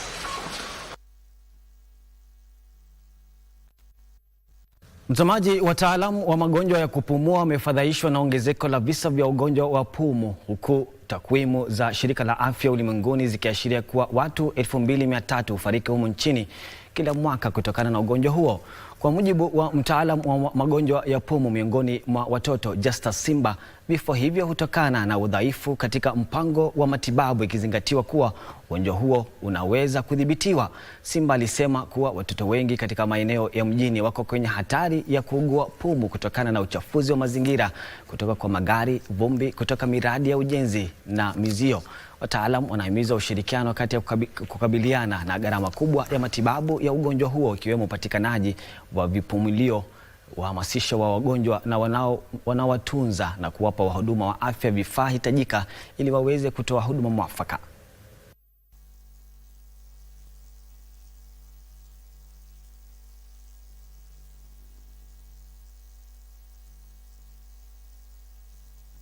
So one of the challenges that affects asthma diagnosis is actually perceptions and misconception around the whole condition. So while people are happy to say that they have allergies in the nose or elsewhere, or even the skin, people do not easily accept the word asthma as a diagnosis. So asthma, the word, has a lot of stigma. When you are growing up with asthma as a child, sometimes the teachers or the other pupils don't know how to manage it. It ends up complicating and leading to something else. I would like to encourage the awareness about asthma. Asthma is a chronic inflammation of the airway, and mostly it's because of the environmental factors. So this child is limited, either you will find some are limited to swimming, no swimming for them, no playing because they're affected by dust. Asthma is heterogeneous. How it affects you, it's not how it affects every other child. Tupate taarifa inayofungamana na siasa ambapo cheche za siasa zinatokota katika kaunti ya Murang'a baada ya viongozi wanaoegemea chama cha UDA kumsuta gavana wa kaunti hiyo Irungu Kang'ata kuhusiana na matamshi yake ya hivi majuzi ambapo alijitenga na serikali ya Kenya Kwanza. Wakiongozwa na waziri wa ardhi Alice Wahome, viongozi hao walimshtumu Kang'ata kwa kupinga serikali hadharani ilhali alichaguliwa kwa tikiti ya chama cha UDA. Akiongea katika wadi ya Makuyu, eneo bunge la Maragwa, Wahome pia alimshtumu Kang'ata kwa madai ya kukosa kusawazisha upatikanaji wa huduma za afya kwa wakazi wa kaunti hiyo. Kuhusiana na kauli ya Kang'ata kwamba hatatumia chama cha UDA kutetea kiti chake, Wahome alimdiriki gavana huyo kutilia mkazo uimarishaji wa huduma kwa wakazi badala ya kuanzisha malumbano baina yake na serikali ya Kenya Kwanza. Maoni ya Wahome yaliungwa mkono na mbunge wa Maragwa Mary Waithira. Maneno ya hospitali hii hapa ni kazi ya gavana. Tangu rais ataje aseme atajitolea hata kutoka mfuko apeleke pesa hapo. Gavana hakuna simu, gavana hakuna barua ya kufuatilia. Hakuna dawa au dawa iko. Hakuna vitada, hakuna mattresses, hakuna beddings. Na bado tuko na shortage ya madaktari na ni kazi yake. Walimshauri Kang'ata kujiandaa kwa kinyang'anyiro kikali wakati wa uchaguzi mkuu ujao. Ulikuja Januari 2022 na ukatuomba ruhusa, ukatuuliza tukupatie support na hatukuwa na vita na wewe. Sasa umeondoka, wacha kutuambia hutasimama na UDA. Wewe jipange na sisi tujipange. Joseph Wahungu, Kurunzi. Na wauguzi humu nchini wamejiunga na wenzao ulimwenguni kuadhimisha Juma la Wauguzi, huku miuto ya kuboreshwa kwa mazingira ya kikazi na huduma za afya katika hospitali za umma ikisheheni. Wakiongozwa na mwenyekiti wa tawi la Migori la chama cha wauguzi Okewe Cheng, wauguzi katika eneo hilo waliadhimisha juma hilo kwa kutoa msaada wa bidhaa za kimsingi kwa wanawake waliojifungua watoto katika hospitali ya Awendo, ambapo walitoa wito kwa serikali ya kaunti kuajiri wauguzi zaidi ili kupiga jeki huduma za afya.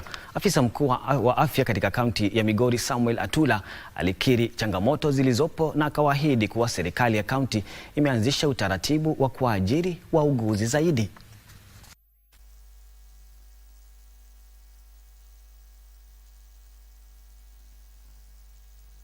Our call is actually to the stakeholders in the health department in Migori County to empower nurses. We need empowerment through education in specialized trainings. We need empowerment by offering right patient-nurse ratios. We need more budget to come down to the Department of Health so that the health facilities, the public health facilities, to be specific, to be improved, so that we offer holistic care, regardless from the people that are offering care at home. We have a few teething problems as a county government that we are continuously addressing. Key among them is the gaps we have in terms of staffing across all levels of care. And we are doing recruitment currently. Mtazamaji, vijana katika kaunti ya Kilifi wamehimizwa kujiunga na vyuo vya mafunzo vya kiufundi ili kupata ujuzi utakaowawezesha kunufaika na fursa ibuka kwenye sekta ya uchumi wa majini. Wito huo umejiri huku ikibainika kuwa vijana zaidi ya 300,000 katika kaunti hiyo hawana ujuzi unaohitajika ili kupata ajira. Wadau waliohudhuria uzinduzi wa kozi za upishi na huduma za hoteli katika chuo cha kiufundi cha Muyeye, eneo bunge la Malindi, walisema mafunzo ya kiufundi ndiyo nguzo ya kufungua fursa za ajira na ujasiriamali miongoni mwa vijana humu nchini.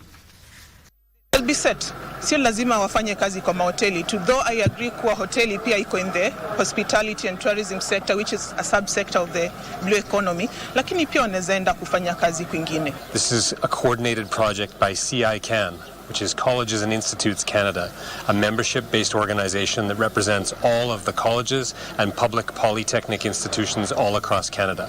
Hivyo vifaa vitatusaidia tunapoenda kazi mahali kwingine, kwa maana tunaposoma imaanishi kwamba tunasoma tu hapa peke yake. Lazima tutaenda mahali kwingine na tutapata vyombo vingine tofauti. I think as vocational training centers, I urge the managers to diversify the courses so that wanafunzi wanapotaka kusoma course tofauti tuwe tunaweza kusomesha hawa vijana ili wawe watafit in the job market. And I've always been saying as the CC, we are not only training for Kilifi jobs, we are training for Kenya, we are training for the whole world. Maafisa wa usalama katika kaunti ya Embu wameanzisha msako mkali kufuatia ongezeko la visa vya wizi wa magari, wizi manyumbani na uvamizi wa watu mjini Embu na vitongoji vyake. Wafanyabiashara mjini humo wamedai wanakabiliwa na mazingira magumu ya kikazi kwani wanaishi kwa hofu ya kuvamiwa. Kamishna wa kaunti ya Embu Maurice Wanyonyi amesema kundi la pamoja la maafisa wa usalama limepelekwa katika eneo hilo kushirikisha juhudi za kurejesha utulivu na kuwalinda wakazi na biashara zao. Nimeambiwa jana kwamba wanatembea kwa maboma za watu wakijifanya kwamba wananunua scrap metals. Wanaulizia watu na kumbe wanafanya upelelezi kujua hapa kumekaa namna gani. Kwa hivyo wananchi, msikubali watu ambao ni wageni kuwatembelea bila kujua ni akina nani. Tuko na mtu ambaye alishikwa na wengine tungali tunawatafuta. Huyu ni mtu ambaye alikuwa ananunua vifaa vya elektroniki ambavyo ni vya wizi, na alishikwa na vile vifaa vikapatikana viko katika police station. Jua linapotua hiyo sasa inakuwa wasichana hawawezi tembea, kina mama hawawezi kutembea, unanyang'anywa mifuko, umenyang'anywa simu kwa sababu the street lights za Embu zilizima.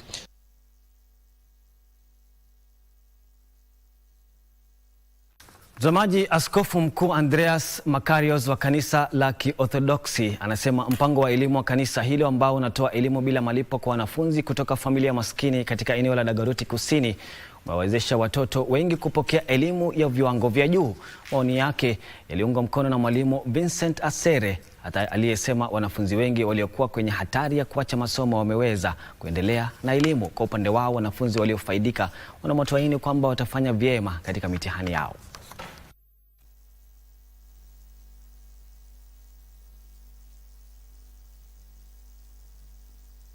Our people here in the primaries and Clements, you see, they are the less fortunate children because they are not able to go to school, they are not able to pay the school fees, but we are giving them the opportunity at this moment to study free.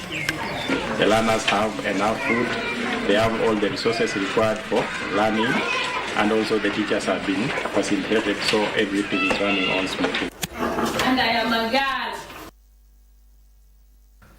Serikali ya kaunti ya Bungoma imezindua kituo cha huduma katika wadi ya Bukembe ambacho kitalainisha utoaji huduma kwa wananchi. Akiongea wakati wa uzinduzi wa kituo hicho, gavana wa kaunti ya Bungoma Ken Lusaka alisema hatua hiyo itaimarisha biashara na kuwezesha wananchi hususan vijana kupokea kwa urahisi habari kuhusu huduma zinazotolewa na serikali ya kaunti. Kituo hicho kinajumuisha maabara za vitabu na tarakilishi ambazo wakazi wanaweza kutumia kujifahamisha zaidi kuhusu ujasiriamali. Hata hivyo, Lusaka aliwatahadharisha vijana dhidi ya kutumia kituo hicho kueneza chuki, huku akiwarai wakilishi wadi wengine kuiga mfano huo na kuzindua kituo sawia katika maeneo yao ya uwakilishi.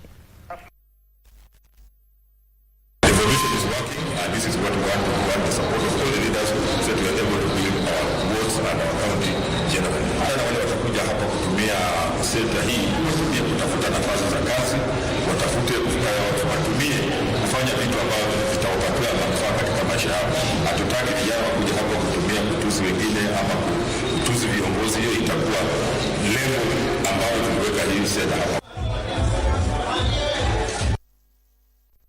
Na waziri wa usalama wa kitaifa Kipchumba Murkomen amesema hatua madhubuti zilichukuliwa wakati wa shughuli ijayo ya kuwasajili makurutu wa polisi. Murkomen alisifia hatua ya wasimamizi wa chuo cha mafunzo ya polisi cha Kiganjo ya kufukuza makurutu 54 kuhusiana na masuala ya nidhamu na uadilifu. Alisema kuwa katika siku zijazo usajili wa makurutu utajikita kwenye tathmini za umilisi, taarifa kuhusu menendo ya wahusika na ukaguzi iwapo wanahusika na matumizi ya mihadarati ili kuhakikisha ni vijana wenye umilisi na nidhamu wanasajiliwa. Akiongea kwenye chuo cha mafunzo ya polisi cha Kiganjo katika kaunti ya Nyeri, wakati wa ziara ya ukaguzi wa taratibu za mafunzo, Murkomen alikariri umuhimu wa makurutu wapya watakaohitimu kutoka chuo hicho, akisema watapiga jeki juhudi za kukabiliana na magengi ya uhalifu na wahuni wanaovuruga mikutano ya kisiasa. Also be firm in the recruitment and say sorry for those who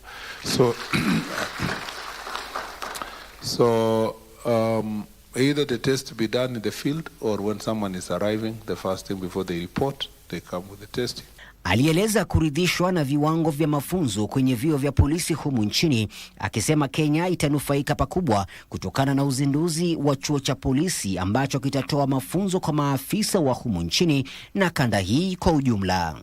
Waziri aliandamana na Inspekta Jenerali wa polisi Douglas Kanja, Naibu Inspekta Jenerali Eliud Lagat, mrakibu wa eneo la kati Joshua Nkanatha na maafisa wengine wa serikali. We have over 100,000 officers. We should be able to train our officers and also train the members of public and also open door for regional training for police officers that come from different countries. There is really a big appetite from our neighbors to have the kind of training we have. Among them, 54 had their causes terminated because of various reasons. 1, pregnancy and related issues, 18 were discontinued. Forged academic certificates, 18 were discontinued. Forged identification documents, 2 were discontinued. Health conditions, 2 were discontinued. Disciplinary issues, 3 were discontinued. Previous conviction, 10 were discontinued. And then 1 opted out due to sickness. Michael Mwandiga, Kurunzi Mashinani. Serikali imehimizwa kupanua mikopo ya kimasomo inayotolewa kupitia kwa bodi ya mikopo ya elimu ya juu kwa vyuo vya mafunzo ya matibabu vya kibinafsi.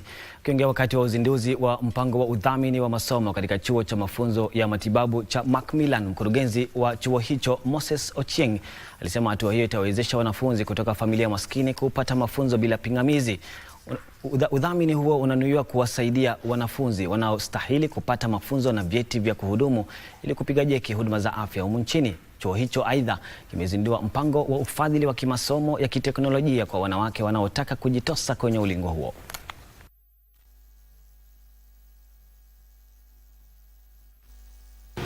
Thousands of students in private institutions continue to face major barriers in accessing educational financing and support. We therefore call upon the government to consider expanding help and other educational funding opportunities to deserving students in accredited private colleges and TVET institutions. So what to expect after joining the scholarship? We want them to go through with education to the level of completion. And once we are done, we are looking into innovation in terms of job creation. Is there anything we can support in terms of job creation? Yes, we are going to link them up with jobs, both locally and internationally, and to just ensure that they become a better version of themselves. Na mtazamaji, taarifa hiyo ndiyo inatukamilishia Kurunzi Mashinani alasiri hii ya leo. Nasema shukrani sana kwa wale wote waliofanikisha taarifa hizi. Shukrani nyingi zaidi ziende kwako wewe mtazamaji kwa muda wako. Carol Njoroge amenisaidia kupeperusha taarifa hizi kwa ishara. Mimi ni Khalid Abdullahi, hadi panapo majaliwa yake Maulana.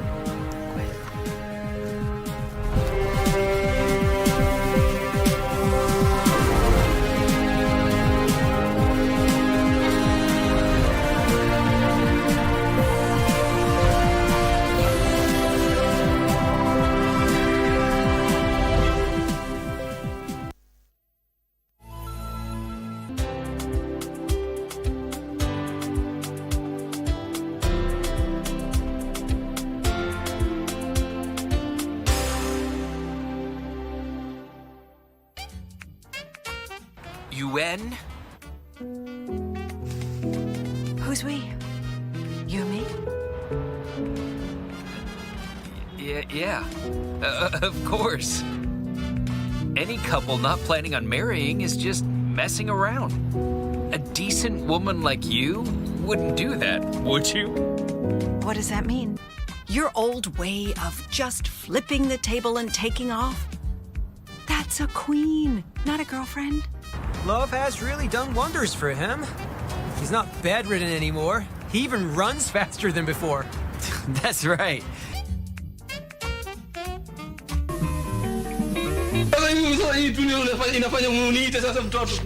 Anafanya nini na viatu juu ya kiti Maarifa?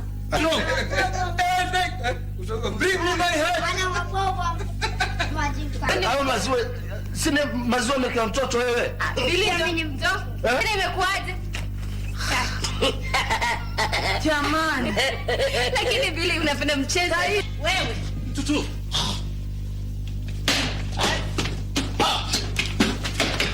Sasa tatizo. Asha kuja kwangu ameingia ndani ya nyumba kuchukua maziwa. Si ndio? Tunajidai na lugha sanifu ya Kiswahili. Leo twashiriki, njooni mwenda sisi. Sanaa ya Kiswahili leo imetufikia sisi. Ni heri nikose usingizi baadaye kwa kuhitimu kimasomo. Adhabu kali inapowekwa pahali popote pale husimama kama funzo kwa wahalifu wengine. Unda majina mawili kutokana na vitenzi vifuatavyo. Ridhi. Tunapata mridhi. Tambua kishazi katika sentensi hii. Mbuzi walioibwa jana wamepatikana salama. Tambua kishazi. Naona Maria uko tayari. Walioibwa. Makinika, cheki wanafunzi wanavyozikwenda, utaona wengine wafanya hivi, wengine sijui wafanya hivi, wengine ni hapa.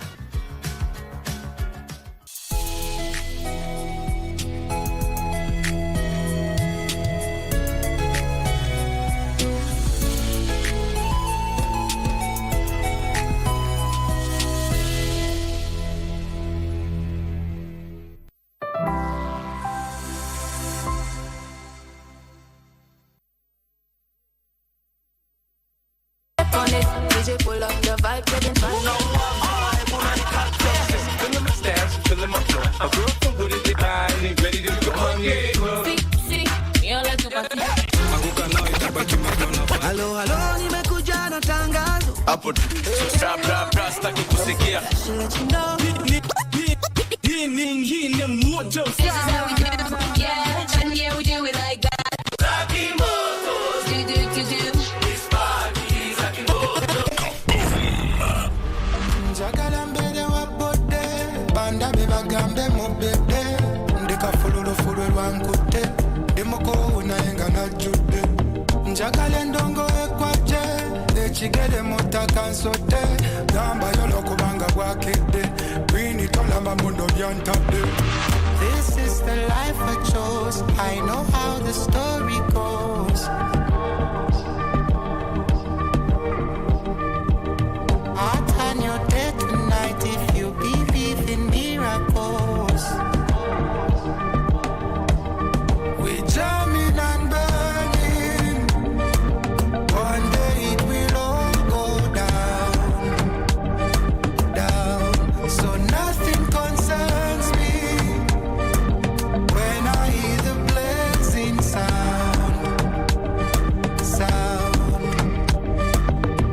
Enewange chakute, ewamwe chatade, lekantuke kuliengede, tonde sadansi gwenkute, sokona gwe mwana gwe, yofumba byaite, kanda befaibu chetude, kangulya tenga nakuse. This is the life I chose, I know how the story goes. I'll turn your day to night if you believe in miracles. We jamming and burning. One day it will all go down, down. So nothing concerns me when I hear the blazing sound. Don't wait for life to strike you like the thunder from the sky. Live large and disappear in the abyss of your mind. Feel joy inside your heaven, cause we die from time to time. Don't be afraid to cross the line. Live your life without a sign. Jamming and burning. One day it will all go down, down. So nothing concerns me when I hear the Hope you don't mean no. I'ma give you all that I got. Can't believe me, I see you with me, I love you. If a boy say take it, then I like that. Anything you say, you do, that me, I got to see you.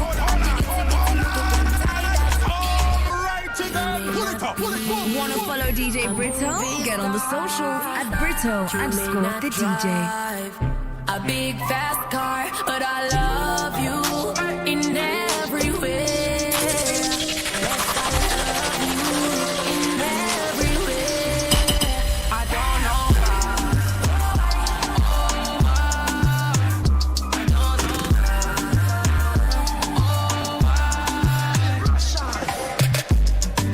see me instead. I promise none of them matter. What are you after? Don't call me for backup. Yeah, she want me on her curves. I'm willing to do it. Look at me up and down. Still going through it. You still going through it. When you're kissing the tulips.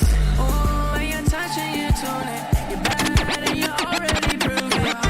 You may not be a movie star. You may not drive a big fast car, but I love you in every way. Yes, I love you in every way. I don't know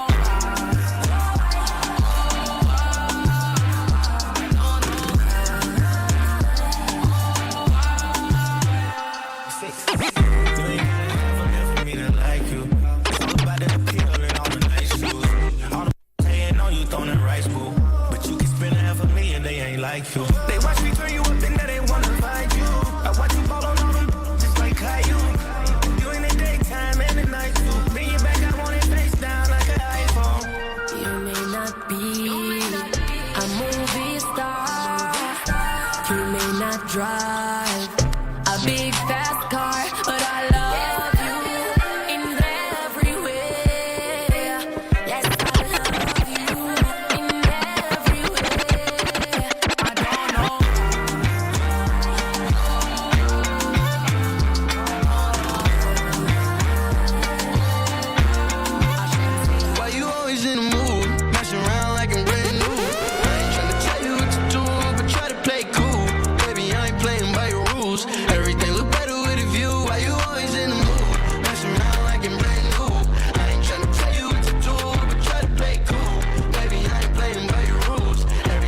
talking slick back, kick back, gang sipping 40s. You keep playing another day with your shorty. Mismatch fish, that was way before you know me. Got a lot of love, but you better save it for me. We play games of love to avoid the depression. We've been here before, and I won't be a victim. Why you always in the mood, messing around like I'm brand new? I ain't tryna tell you what to do, but try to play cool. Baby, I ain't playing by your rules. Every day I'm on you. Why you always in the mood, messing around like I'm brand new? I feel like I can be myself with you. All these feelings came out of the blue. I found love, I'm lost in your perfume. It takes me over. Oh, you come close up. Your head on my shoulder. Can't keep my composure. Not gonna lie. Sugar, don't you know that you're the reason why I get up in the morning? It's a sugar in your love and you're the reason why I'm addicted to you, darling. We ain't even sleeping, we be up all night, making love until the morning. Sugar, don't you know that you're the reason why?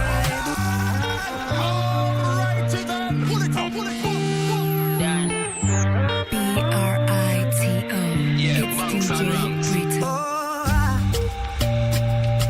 I feel like I can be myself with you. All these feelings came out of the blue. I found love, I'm lost in your perfume. It takes me over. Oh, you come close up. Your head on my shoulder. Can't keep my composure.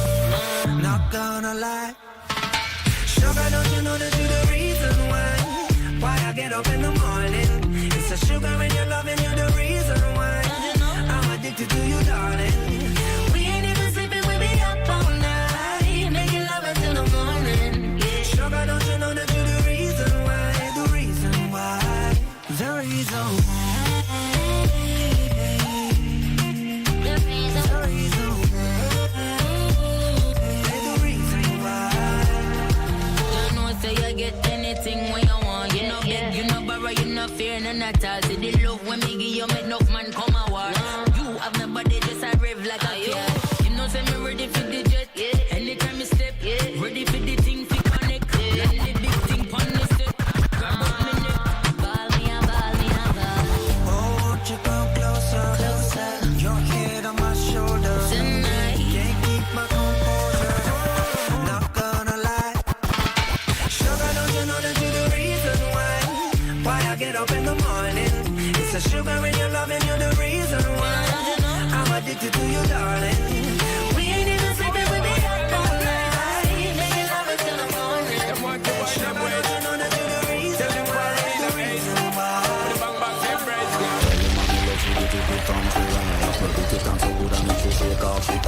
Smile upon her face, we know she pleased with this eyes. Coming around to me, them gyal a roll out them eyes. Go down there, wine and go down there. Go down there, wine and go down there. Go down there, wine and go down there. Wine for your good, make sweat drip off of me body. Now you're full of crack and you can't keep up with me energy. Water every night, I'll make it medit in your memory. Late and bubble up and treat it like a felony. What you gonna do when there is nobody that do it better than this reggae guy? I can do this every morning, every evening. Have you scream straight back to sunrise.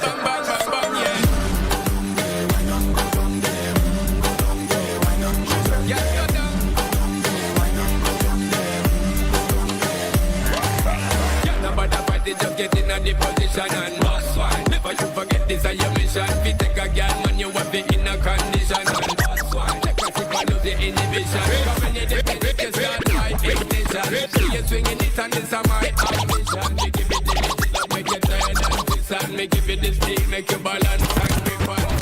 Go down there, wine and go down there. Go down there, wine and go down there. Go down there, wine and go down there. Go down there. Stay down there, girl. Stay down there. My time is wide. Let them know say that nobody can stop me shine. Caribbean girl, they make me clean and refine. Girl, just let them know that you are one of the kind. I'm gonna do it right. I'll put you through the night.